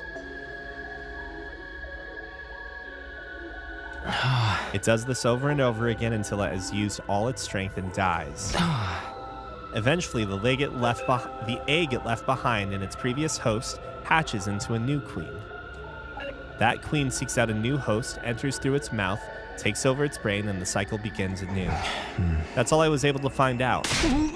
That was totally gross. Just hearing about it made me queasy. Gi parasites, huh? It would explain everything that's happened, wouldn't it? At the very least, nothing in this document contradicts what we've seen. Wait, I'm still confused. This is a lot to take in all at once. Would it help if I recapped it? Gi queen possesses other organisms and makes them kill. Other queens lay eggs in the corpses. Gi males only possess corpses. They also drive their hosts to kill, but they can't control them for as long. Queens are able to access the memories and knowledge of their hosts. Once a queen bonds with a host, it stays with it for nearly the rest of its life. Those are basically all the important points. I guess we know what was inside the box of calamity now. So then Takimaru got possessed by one of those things and it made him carry out all those murders? No, remember what we found out when we examined his body. The parasite hadn't been inside him for all that long. Only a few days, I'd say since day 80 at the earliest. But then, that can only mean one thing. Yes, it's the only explanation. One of us is still possessed by a Gi parasite. We'll have to come up with a plan of action, first of all. Wait a minute. What's wrong, Takumi? We only just found out these Gi things exist. I don't think any of us have fully processed that information yet, not even you. Oh no, Takumi, you fool. We're all shaken, we're all confused. If we try to discuss things as we are now, we're just going to go around in circles. I say we call it a day here. Even if one of us is possessed by a Gi, that means the other three are still our friends. If we start getting paranoid and accusing each other, the Special Defense Unit could completely fall apart. You're far too soft-hearted as usual, but with so few of us left, I suppose unity is going to be important. Let's all agree to keep our distances from each other for today. If anyone tries to get close to you, scream. In the meantime, think over everything that's happened and what we can do from here. Can you all do that for me? Right. I understand. In that case, I'm going to grab some food and hole up in my room for the day. Thanks for all your help with the scroll. I think we finally have a chance of catching the killer now. I'm glad I could help. I'll try to keep an eye out for any potential danger, too. Thanks. Okay, everyone. That's all for today. The meeting broke up and we all went our separate ways. The Special Defense Unit's down to just me, Hiruko, Nozomi, Tsubasa, and Shoma. Is one of them really harboring a Gi? If they are, then which of them is it? Bruh. What the time? It's into. Well then. I think sleeping on the problem has helped me come to terms with some stuff. Let's assume one of us really does have a Gi parasite and is killing everyone else. If that's the case, what still needs to be explained? First of all, why was Ima's cage locked when we found his body? And why have there been two distinct methods used in the murders? What we learned about the Gi yesterday helps, but it still doesn't answer all of our questions. Also, whatever happened to the box that I found in the courtyard? I never really found out whether it was another box of calamity. It could have just been some kind of hallucination. I hope that's all it was anyway. It's probably better to put that issue on the back burner for now. That really just leaves one last question. I put it over here, right? Yeah, this still doesn't make sense to me. Why was there a doll inside of that box of calamity? The scroll didn't mention anything about this. It's not an old doll either. You can tell just by looking at it. Somebody put it in there more recently, and if that person's not already dead, then... Oh, morning, Takumi. Oh, hi, Tsubasa. When those steps came in, I was like, oh shit, it's Nozomi. Today's a new day, so it's cool if we talk now, right? Yeah, I think we've calmed down enough. So what are you doing in here? I've been looking at this, actually. I gave Tsubasa a quick recap of my experience with the box. Now that I thought about it, I brought the thing here after what happened with Ima and mostly forgot about it. There was so much else going on, I never really brought it up with anyone afterward. Oh, right, I kind of remember you mentioning it at the time. This is that box, huh? After what we learned last night, the doll being in there seems even weirder to me. Just coming here and staring at it isn't going to teach me anything new, though. Oh, wait a minute, Takumi, maybe it will. Huh? What do you mean? The inside of that box was covered with blood. Has anyone touched it since then apart from you, Hiruko, and Ima? Not as far as I know. I still have Sire and Nigo's remains lying around, and they're full of high-tech equipment. If I repurpose their eyes and stuff, I can probably rig together some kind of fingerprint recognition device. By analyzing the bloodstains that were there to begin with, we can at least figure out if whoever put the doll in there left any traces behind. You can do that? And if someone tampered with this box before we get a hold of it, and if they left traces that can be used to identify them, that could tell us who the killer is. Right, come on, let's do this. Can you give me a hand taking Sire and Nigo apart? Of course.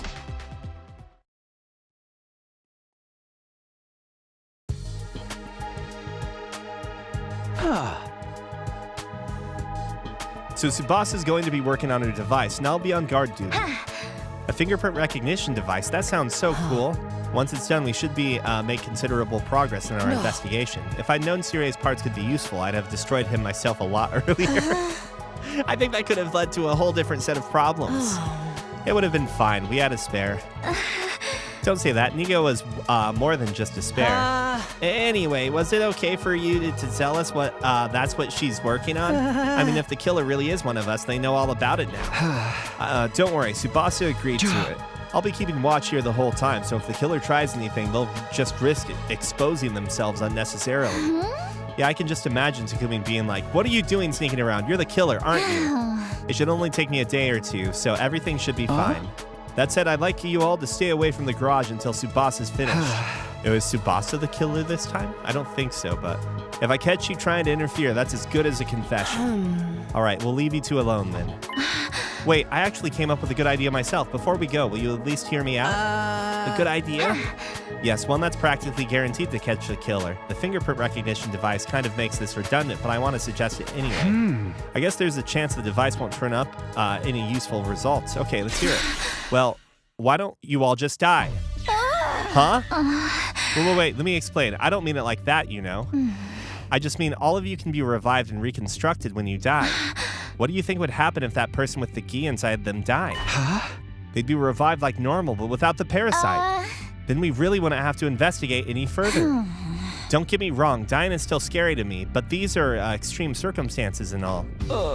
So should we come up with a way for us all to kill each other at once? No, we can't do that.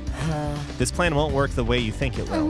Oh, are you sure about that? First of all, the idea that the revival-matic would bring us back without the key is speculation on Nozomi's part. But it makes sense. It's designed to bring us back, not any parasites that are attached to us. The machine always uses our most up-to-date records with the revival process. That's why none of us have ever come back with longer or shorter hair than when we died. If any of us changed our hairstyle, it would revive us with that new style too. So if the most recent record included you having a key parasite, it would revive the parasite as well. Is that what you're saying? I believe that's how it would work, yes. I wish we could check to make sure, but Sirei was probably the only one who really knew how it worked. How irresponsible of him to die while he could still be useful to us. Were you the one who said he was more useful dead just a while back? All right, but even if that is how it works, we could still find the key inside the killer's body. If we take it in turns and examine each person's brain before reviving them, couldn't we find out that way? I don't want to be cracking any skulls open. Interesting idea, but it presents the problem of who to kill first. Is that a problem? Can't we just decide randomly? And what if the first person we kill doesn't have a gi in them? Until they're revived, that would leave 3 of us alone with a gi host. When we fought Takemura, the parasite had made him abnormally strong. They probably ignore their host's pain and push their bodies beyond their normal limits. If one of them attacked 3 of us, there's no guarantee we'd come out on top. And if we lose, that's it. It's all over. Exactly. We can't afford to take unnecessary risks at this point. It was a sound plan, Nozomi. If we hadn't lost so many people already, it might have been worth trying. Right. I guess we'll just have to wait for the fingerprint recognition device then. We're counting on you, Tsubasa. Right. No pressure, huh? Anyway, I'll get it done as fast as I can. 2 days tops. Nozomi's looking just as suspicious as before. Takumi! I did it. I found out whose fingerprints were inside the box. Hold on. Did that really? 2 days tops. She lied, so that way she could get us the information sooner. Maybe not. Maybe that was 2 days, the day before and this day. Whoa. You finished the device and you figured it out already? I thought it was going to take you a couple of days. Why didn't you tell me sooner? I'd have checked over the box with you. Well, you know, there was still a chance you might have been the one with the parasite. I inflated my estimate so I could finish and check on my own, just in case. Then if it turned out it was only your fingerprints in the box, I'd have time to get away before you tried to take me out. You have a frighteningly active imagination sometimes. Anyway, that's not important right now. You found fingerprints, right? Yeah, they were right in the blood itself. They must have been left there before it dried. That means the owner of those prints touched the box before you found it. So come on, who was it? It was... Shoma! You're the one possessed by the Gi parasite.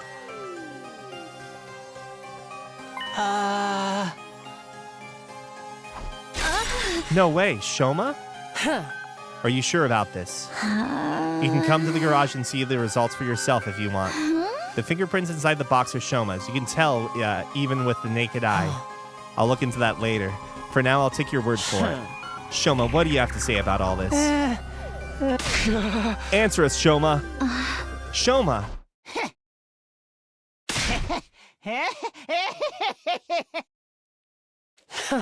You. That's right! It was me! I killed them all! There was a voice inside my head telling me to kill.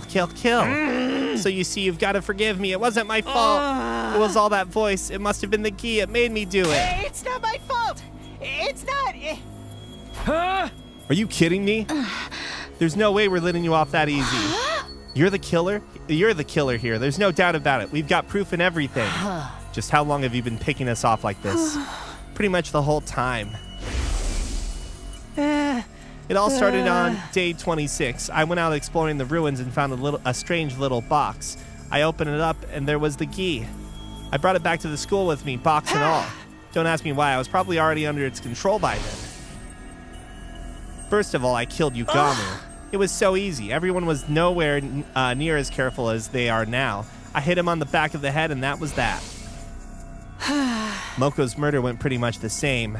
I just had to tell her, I think I found the box. Will you open it? Come open it with me? She was happy to come along and protect me from whatever was inside.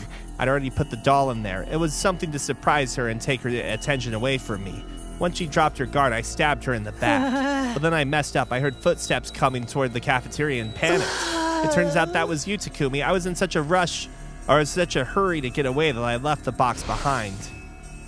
After that, well, you know the rest. The other murders were more or less the same. No new tricks or gimmicks. So you admit it was all you? Of course. Why else would I be telling you all this? Hey! I see. We'll have to restrain you while we decide what to do with you. I'd recommend you come quietly. Oh, this is great. We're screwing over Nozomi this way. There, that should do it. You're all so mean! Am I in denial? Did you have to tie me up so tight? It hurts! All I wanted was to kill each and every one of you. Shoma! Why? Shoma, do you mind answering a few questions? I've told you enough already. Just leave me alone. How did you kill Ima without unlocking his cage? Sturdy balloons. Why did you hang some of your victims and stab the others?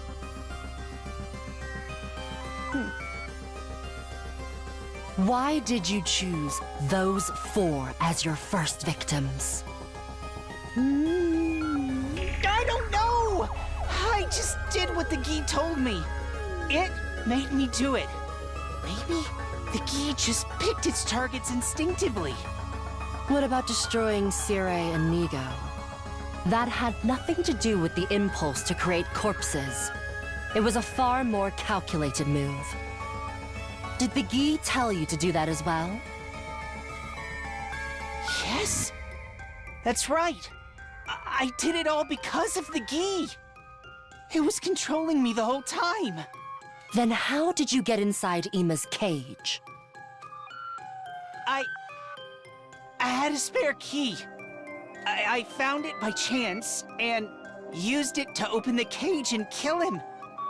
When I was done, I threw it into the undying flames. I see. Thank you.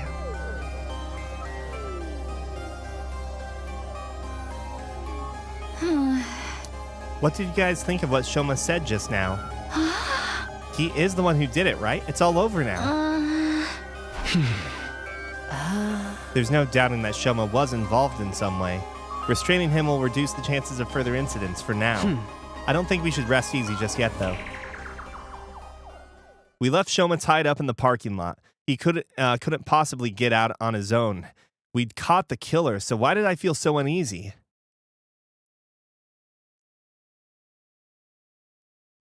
Okay, so I guess in this timeline it really was Shoma. He's playing dumb because the doll is like his accomplice. Up and at 'em, troops! Time to rise and shine! It's your 93rd day of active service here at last. The goal, you'll be... Now get... Why the long face, Takumi? We finally caught the killer. You could act a little happier. There's no way I could be happy about this. You get that, don't you? Yeah, it doesn't feel as satisfying as I'd hoped. But worrying over it won't help us now. We've got more important things to think about. Right, we still need a strategy to deal with Dal Shah. The words were barely out of my mouth when the alarm sounded. Intruder defense mode initiated.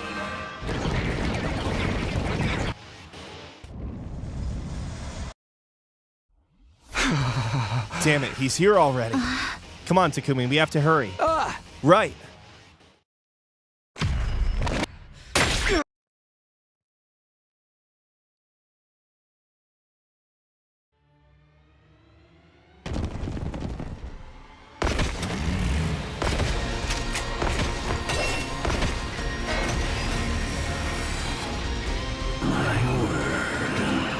You're finally here. I was tired of waiting. You brought friends with you this time. I wanted to come alone, but that woman went and sent them with me. That woman? Do you mean Vashnas? Well, that hardly matters. More importantly, let us begin. Okay, here goes.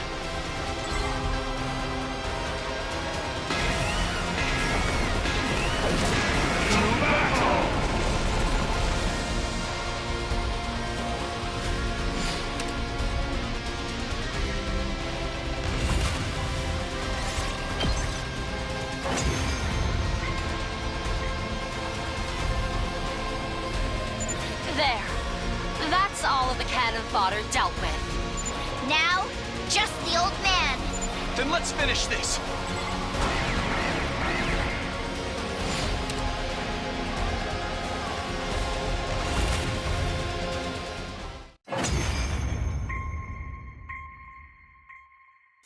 How trifling and lukewarm. Is that all you've got? Hesitation, fear, sadness. They show in your every move. We're doing everything we can. You can't just insult us.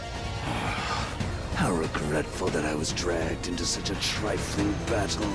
Just what is the value of a battle that ends without seeing the entirety of the opponent's might? Enough. I'll dispatch all of... So, it's you. Huh? He stopped moving? Isn't this our chance? It's like someone is standing in front of him. That's...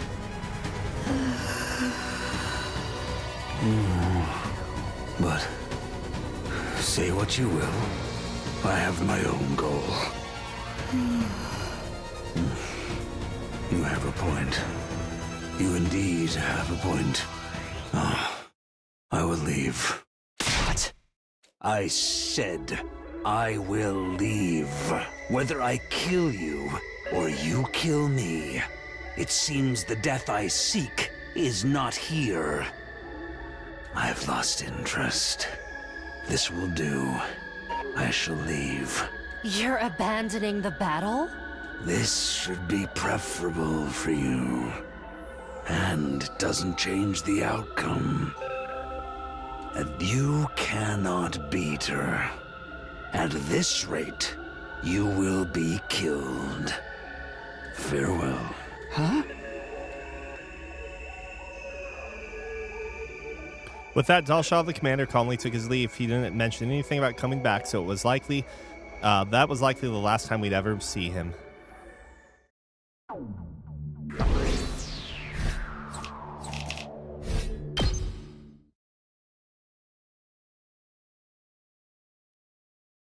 Huh? Morning. We made it through yesterday's defensive battle, in a sense.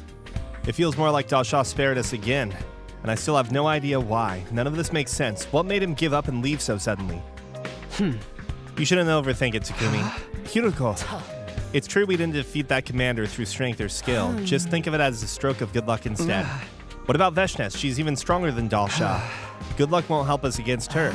If she really is that much stronger, then training won't help either. I've thought of some strategies that may be effective, but we can talk about that later. There's something else I'd like to clear up first. Will you help me? Sure, I guess. What is it? While things are still quiet, I want to see if Shoma's been lying to us. I'm all for fact-checking Shoma's story, but how exactly are we supposed to do that? It's simple enough. We're going to look around inside the wall of fire. Inside the wall? But the fire extinguishers can only put out a little of it at a time. That also means the ground around the area is exposed until the flames come back. Time enough to check the ground for any stray items. We're really doing this. It's our only choice if we want to know whether Shoma was telling the truth or not. The undying flames only burn organic matter. If Shoma really did toss a spare key into them, it should still be here now, complete and undamaged.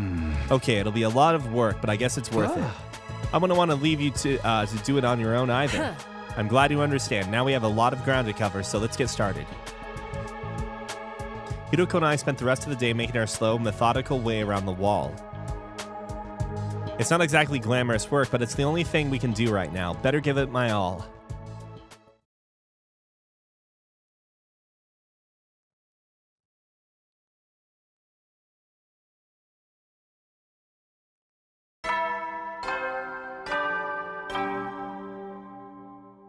Up and Atom troops, time to rise and shine! It's your 96th day. The goal is when all this is over, you'll be now.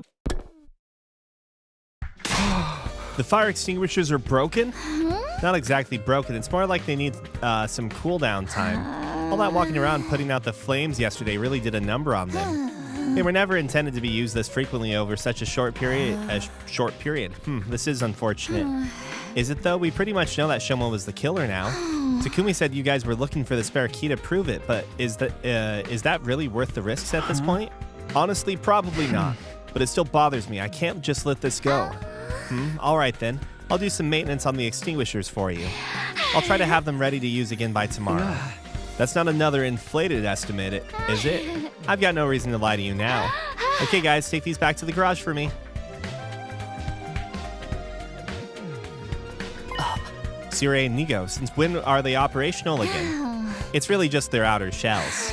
I figured I could fix them up enough for them to be useful again, so I gave it a try.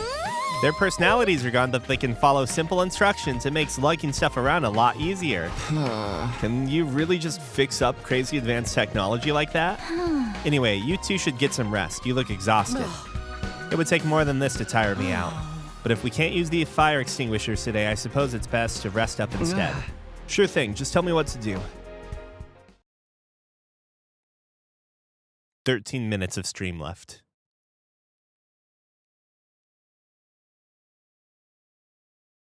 Wow, we might be aware of a noise somewhere nearby. What time is it? I checked my clock. It was already day 99, although the morning announcement hadn't played yet. I hadn't slept very well that night. Why did I wake up so suddenly? That's right, I heard a noise. It sounded like a door opening. I jumped out of bed and rushed out the door. My heart was pounding, a vague sense of dread catching up in my throat. I was desperately hoping I was just hearing things, but when I looked around, Hiroko's door is open. I don't see Hiroko anywhere, though. Does that mean she wasn't the one who opened it? Who did then? What's going on? Hiroko? Hiroko, I'm coming in, okay? Hiroko, hello? Are you awake? Tell me if you're... What the? The doll was moving. It was moving like it was actually alive, and it was holding a knife. There's no time to stand around. Take this. I scrambled forward and kicked the doll right in the abdomen. It went flying like a soccer ball and smashed through the window. What? Who's there? Hiroko, I need you to come with me. I found the real killer. The real killer? It's the doll. The doll we found in the box was behind it all. We sound crazy. Damn it, where did it go? The rooftop was dark, with way too many places to hide. A doll that size could be anywhere, lurking in the shadows just out of view. Where is it now? It can't have gotten away already. What? Where did you... I never saw it coming. By the time I noticed it, it was right on top of me. Uh-oh. No. Hiya.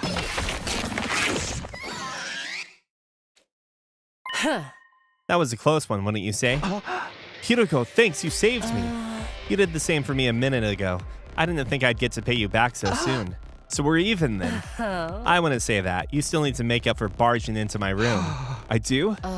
I'm kidding. Come on, let's take a look at that thing. How did she cut it in half? With a kick? A punch? You split it wide open. I thought it was just a regular doll, but what's this inside? Looks like a rotten corpse to me. Not a human one, of course. Some kind of small animal. Oh. And here, inside the head, recognize this? It's a gi! Probably not a queen. I guess this is one of the males still in its larval state. These things really creep me out. Let's finish it off quick. I don't get it. Why would a dead animal be inside a doll? And with the gi inside it, too. I guess that explains how Emo was killed from inside his cage, though. Something this size could have slipped through the bars without needing to open the door. This raises a whole new set of issues. We know there was a gi inside that box to begin with, either a male or a queen. We killed a male just now. Males are only born when the queen lays its eggs. It can't just create males all on its own. Do you understand what this means? If it was this male gi inside the box that Shoma opened, he was never really possessed. Let's go see what he has to say about this. Shoma, we have some questions for you. What is it now? It's so early. Besides, I told you everything already. I've got nothing more to say to you. Is that so? What about if we were to show you this? No. Leo Jr. Leo Jr., are you okay? Answer me. Oh, it just occurred to me. After we killed that thing in the other route, Shoma was really sad. No, it can't be.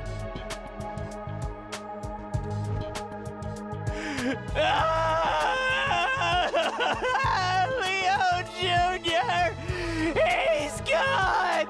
He's dead. Leo Jr.? Who in the world are you talking about? Whoa, just calm down, Shoma. We found a knife on this thing. This is what actually stabbed Moko and Ema, right? What was it you called it? Leo Jr.?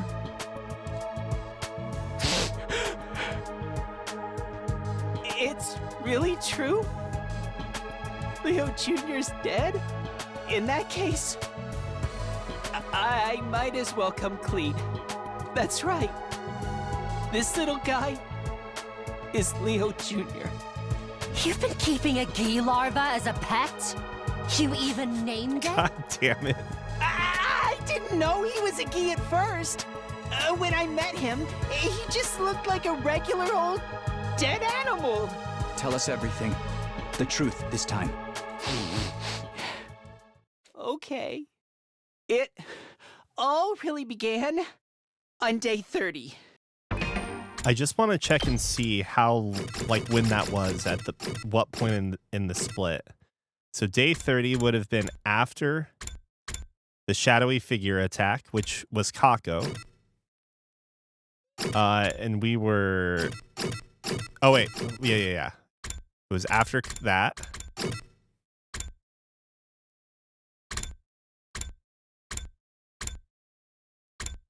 Okay.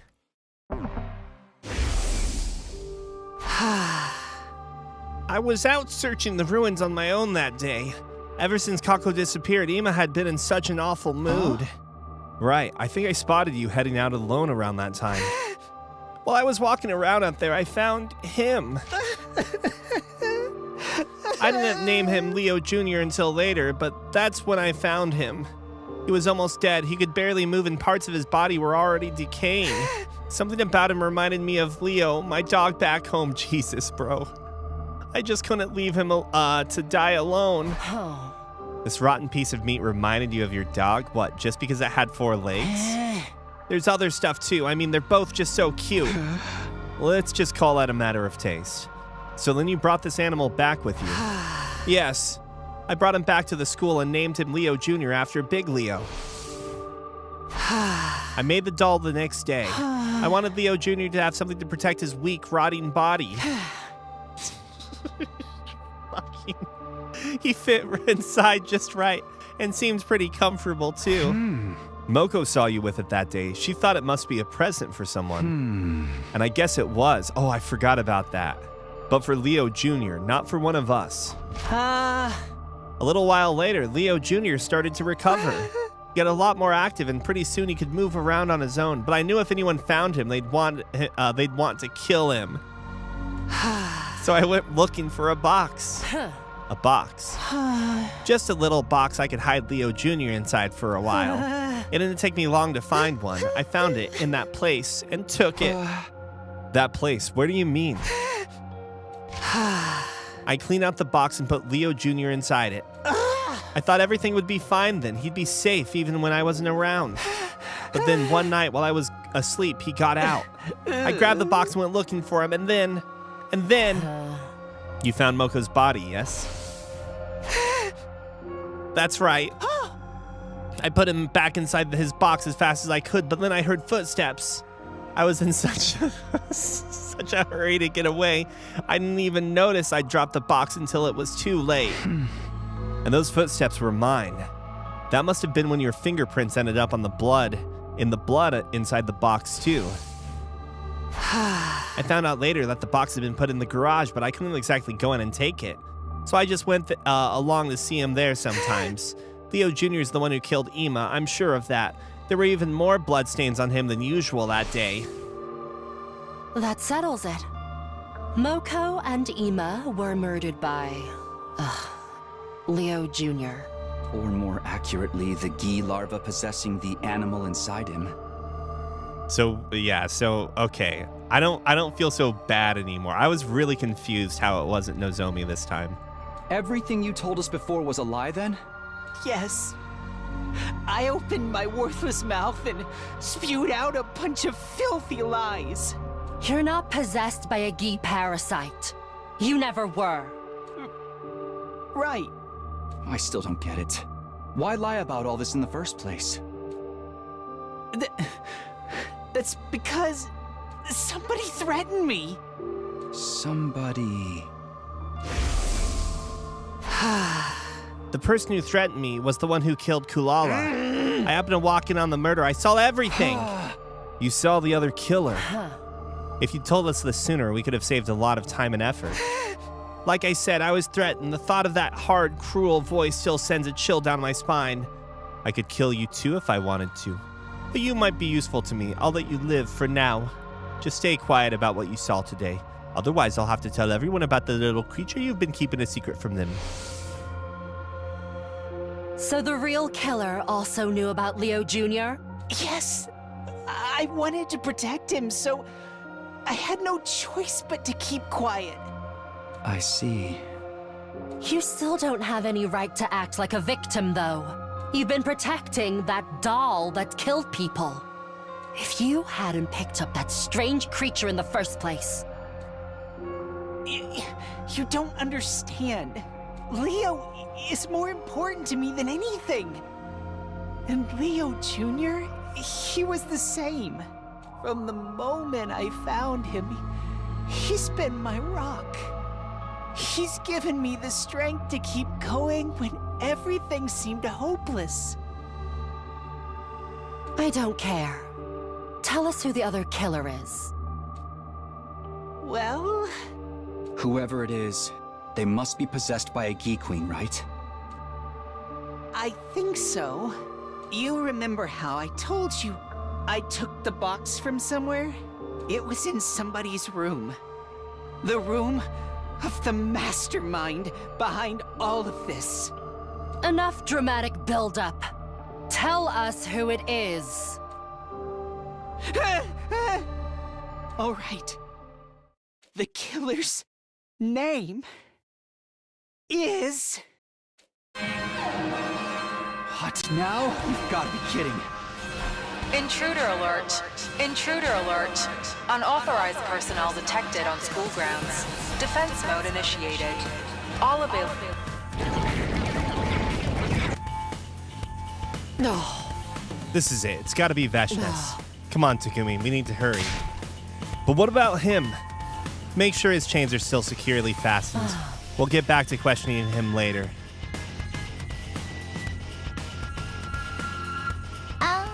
Hey everyone, sorry I'm late.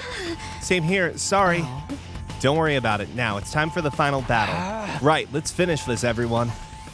So we're probably gonna win from Ghost Sister backstabbing her. And then everyone's like, Gaku is right, there are ghosts.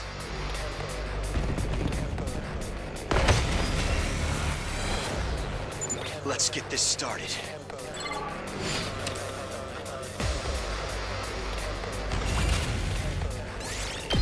I don't know. I think I've actually really liked this route, to be honest. I've liked the Box of Calamity route. She's here. Get ready. Just as Hiroko said, Veshnes has arrived, calmly approaching from the distance. We've probably read this in some form already, so I could hear everyone's breath hitch, tension filled the air. At last, Veshnes stood in place. She looked us up and down before she Your spoke. power and the power of the Second Coming are mine. I shall devour all. But yeah, I actually think these routes have gone way faster. Which also makes me not dislike them as much as I could, I'm guessing. Box of Blessings was kind of whatever bullshit, you know what I mean? Oh, that sort of thing. Yeah. No, I get you there. You're criticizing it because Shoma could just say it, but this attack, it can't be. You'd call it an undying flame.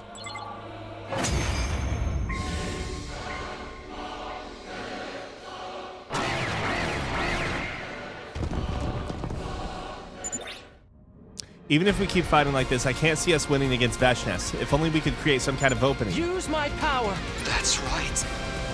She's using an Undying Flame attack, so we should fight fire with fire. Okay. Here we go. Use my power. She gains 5 HP or 5 shield. Victory.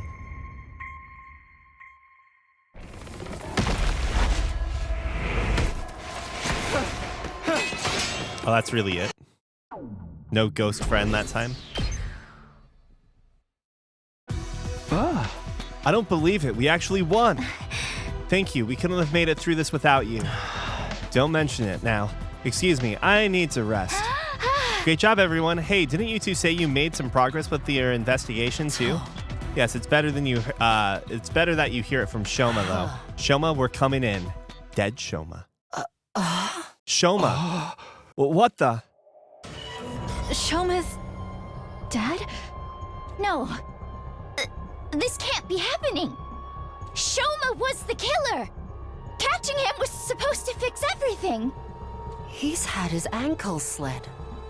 That means this was the work of the other killer. Yeah. There's one other thing this tells us too.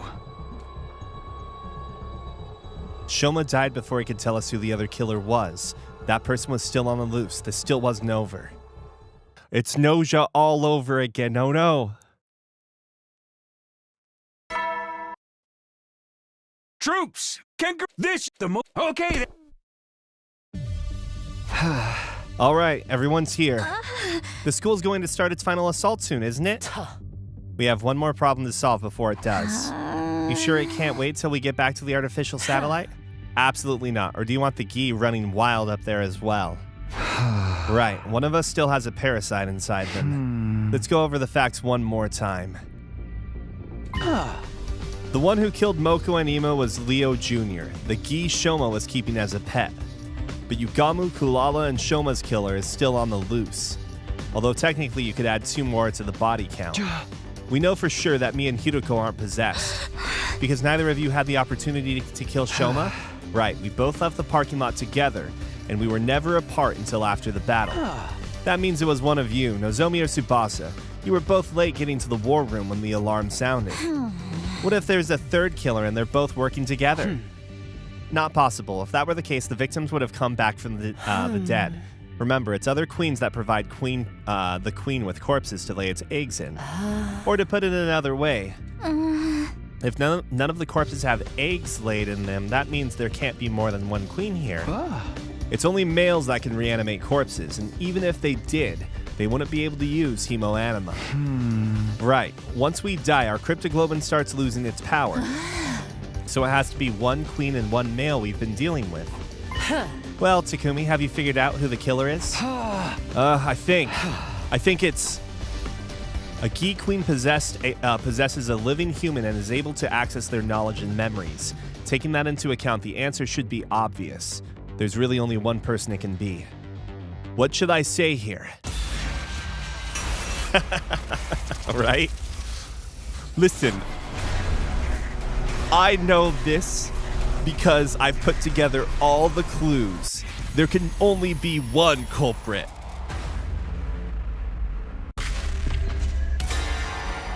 Oh, I guess interesting. Interesting. It's not even a choice of who it is. It's do you want to reveal it or not? The real killer. It can only be one person.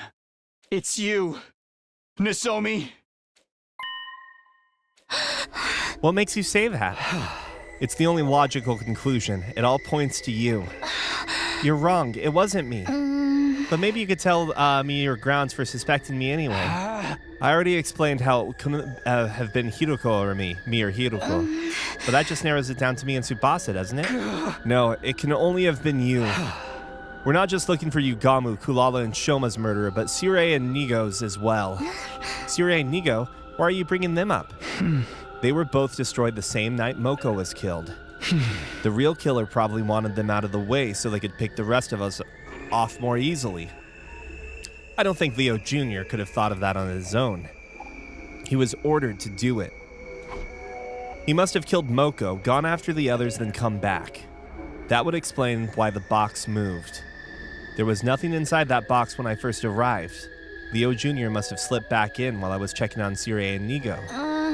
All right, but why would that mean I was the killer? Please, Takumi, stop being so mean to me. We're friends, aren't we? The Gi Queen can access its host's knowledge. I know that, but... And Tsubasa knows how to operate Sirei and Nigo's bodies. Huh? So what does that mean? If you could control those two, there'd be no need to destroy them as well. It would be a lot less effort to keep them intact and control them remotely. That would probably make committing future murders easier too. Oh, I get it now. I knew how to operate them, so I didn't need to destroy them. That means I'm innocent. I'd have hoped you didn't need us to tell you that part. There you have it. It wouldn't make sense for Tsubasa to be the one with the parasite. That only leaves you, Nozomi. Or should I say, the Gi Queen. You're so cruel. That's all it takes for you to turn on me? All right. I can see that approach isn't going to work now. It's true. I am the Gi Queen. So you admit it. I've had a hard time too, you know. It's no fun being stuck with a brain that's so unsuited to killing. Even deceiving people isn't in this one's nature. She made it so much harder than it needed to be. How long have you been passing your off as Nozomi? Let me see, since around day 26. That long? But passing myself off as her isn't really accurate, you know? This is her body, and I have all the same memories as the real Nozomi. And you really are the one who killed Yugamu and the others. That's right. It's funny, but the story Shoma made up is pretty much how it actually happened. Yugamu and Kulala, I lured them away and killed them. At least that part was easy. But why those two? No real reason. They were easy targets. That's all there is to it. But why didn't you kill Ima when he took you hostage? He could have killed you. And how exactly would I have killed him with my arms and legs tied? I tried to get Leo Jr. to help, but it didn't work out. I have to say, I never expected killing Sirei and Nigo to be the thing that would finally expose me. If I'd known that, I would have changed the order of the victims and... Enough! I can't stand to hear you say these things in her voice. An omnidirectional attack will launch in 300 seconds. Special Defense Unit members, please board the escape pod in the schoolyard immediately. Well, then, I suppose we should get going. If we don't get on the pod, we're all going to die, you know? We're not about to let you on board. Oh, are you going to kill me then? Your hesitation is obvious. Try to see it from my point of view. I don't want to die. I just want to live. That's all. I can even keep acting like the Nozomi you all know. Nothing has to change. I won't even kill anyone anymore. Well, not that you'll notice anyway. Don't be ridiculous. What's ridiculous about it? All this time you never suspected I was a fake, did you? If you didn't know the truth, you'd never be able to tell the difference. I can be every bit as good as the real thing. That's not such a bad deal, is it? So why don't we...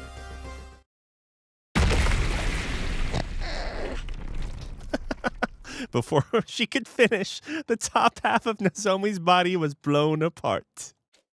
What was left of it fell limply to the ground.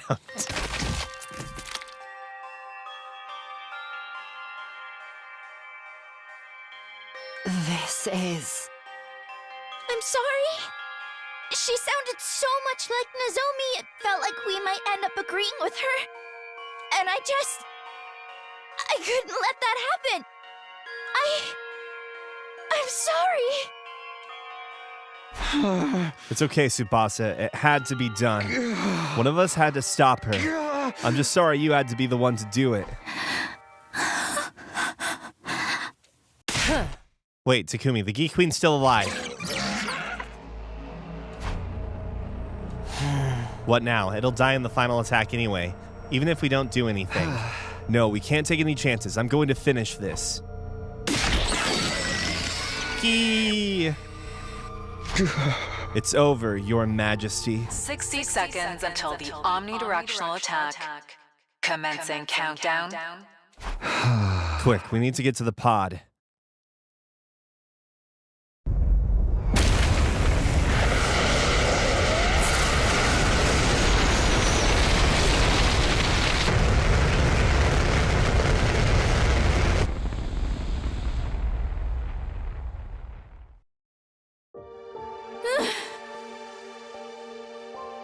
So this is the end. I glanced around the inside of the escape pod. We'd finally learned the truth behind the murders, but that wouldn't bring the victims back. Even the person I'd sworn to protect above all others was gone. That left me with one big question. What was all this for? I can't answer that question for you.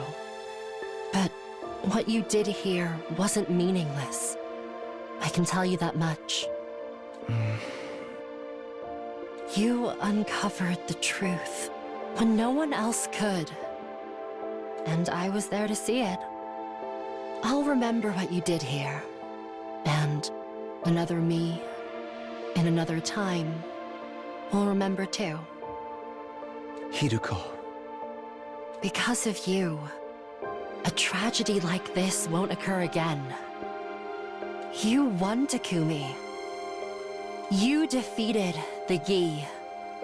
And you overcame the tragedy they tried to cause. Yeah. Maybe you're right. I tried to give the words more strength, to sound more confident. I needed to convince myself as much as anyone else. We did it. We won.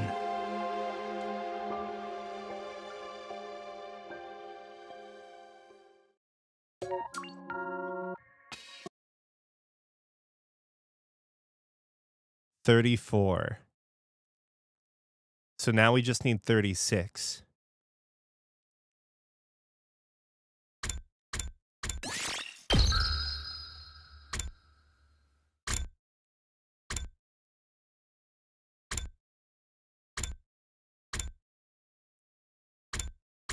So this is going to be 35 then.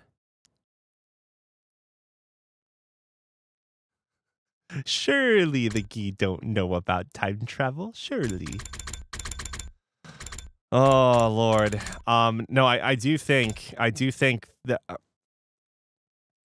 No. So like, well, yes, 34 is one of the locks.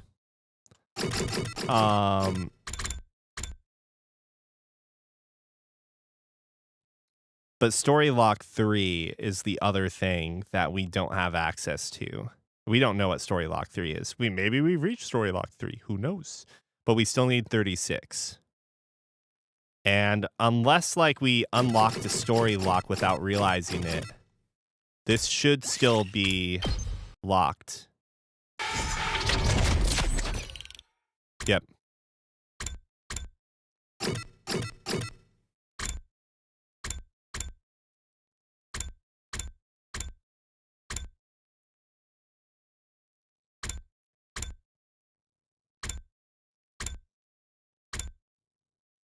Well, we may as well.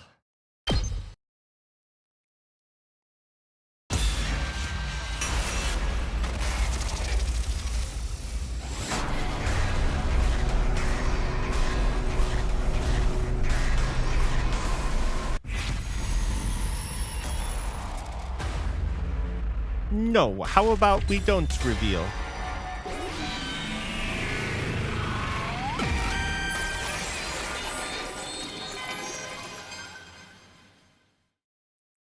The real killer. It can only be one person. I'm sorry. I don't know who it is. Huh?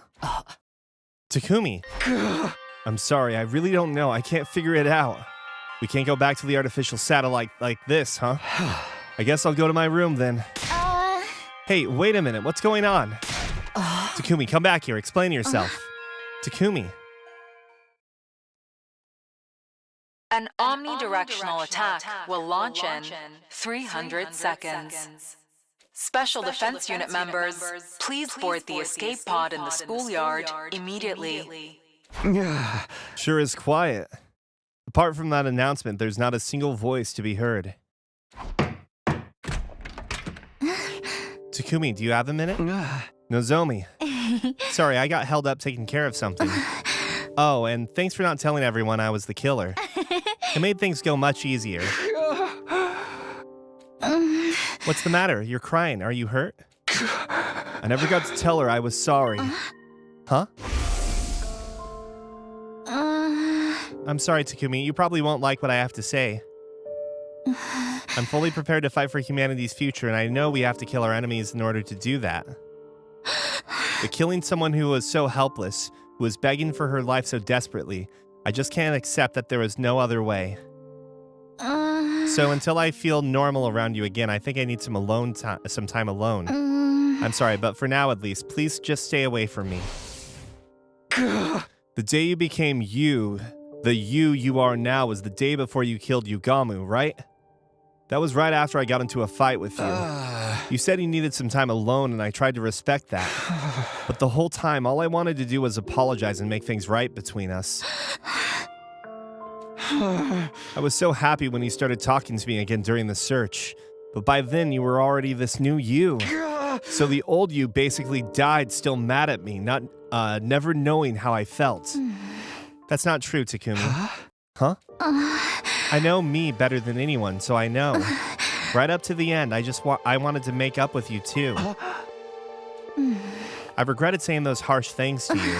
I wanted to apologize too, the whole time. Why? Why are you saying all this, looking and sounding just like her? I guess because this is who I am. I know all too well what I would say in this situation.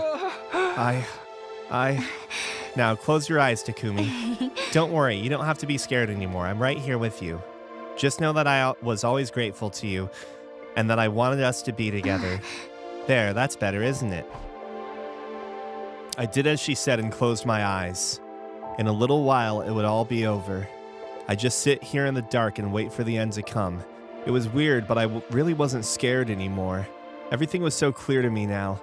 She wasn't so different from me or the invaders. She killed others so she could go on living just like the rest of us. There was neither malice nor nobility in that. It was just what all living things did to survive. My life would be over soon, but at least at the very end, I got to hear her voice one last time. Thank you for not killing me.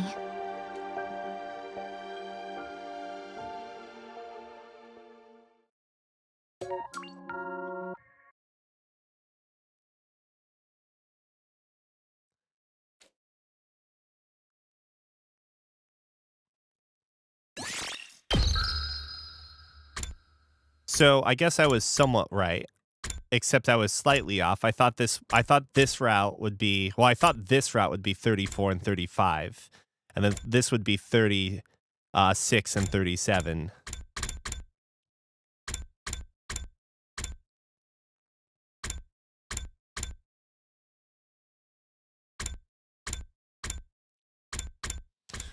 But this is 39, so I'm guessing there has to be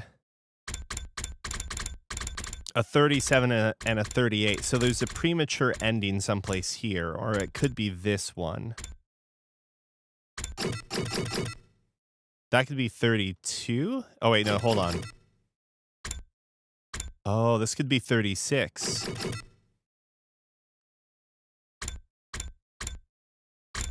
And this could be 37. Okay, I gotta get to sleep. When we pick back up next, we'll be starting from taking Gaku's side, maybe, and seeing what happens that way. This is 33, 34, 35, 36 here then, maybe? Yeah, I've actually enjoyed the Box of Calamity route quite a bit. Quite a bit. Even the bad endings, I feel like, have been pretty okay. Well, you know what I mean by okay. Like, it feels like they're well written. Like, this ending was not just a throwaway, like, nonsense. Oh, we got stabbed again by Eito. That Eito. Like, I think there's a clear difference between, like, writing quality, or ending quality, I should say, at least, when you look at the Box of Blessings routes. Because you get stabbed by Eito, and he's like, I knew you would fuck up Takumi. Like, that's his master plan. But this bad route is also pretty dumb. It's just like, oh, I'm bad for not trusting Gaku. You don't get, like, any benefit from it. Like, we could have just never gotten these bad routes, and nothing, like, we wouldn't have felt like we missed out on anything, if you know what I mean, right? Like, it doesn't matter. These bad endings really are not, like, fulfilling at all. But that was a good, this bad ending actually felt, like, I felt okay with watching it. Like, obviously, I don't like watching the bad endings, but the bad ending at least, you know, gave us something to think about, and, like, it felt like it was well thought out, if you know what I mean. So, yeah. And what was the bad ending for this route, or what were the differences between this route? Oh, right, wait. No, actually, I don't know. I don't remember. What are these routes? Oh, right. This is the one where Nozomi tries to kill us, right? And I think that was pretty interesting, honestly. And the one where we let ourselves get killed by Nozomi, it's honestly super weird. But it was better than like just having some bullshit ending that gives us no context. It was weird, and I respect it being weird, but it wasn't necessarily that good of an ending. I don't know. Yeah, the Nozomi's the killer route was good too. So, anyways, we're making progress. Lots of progress at this point, actually.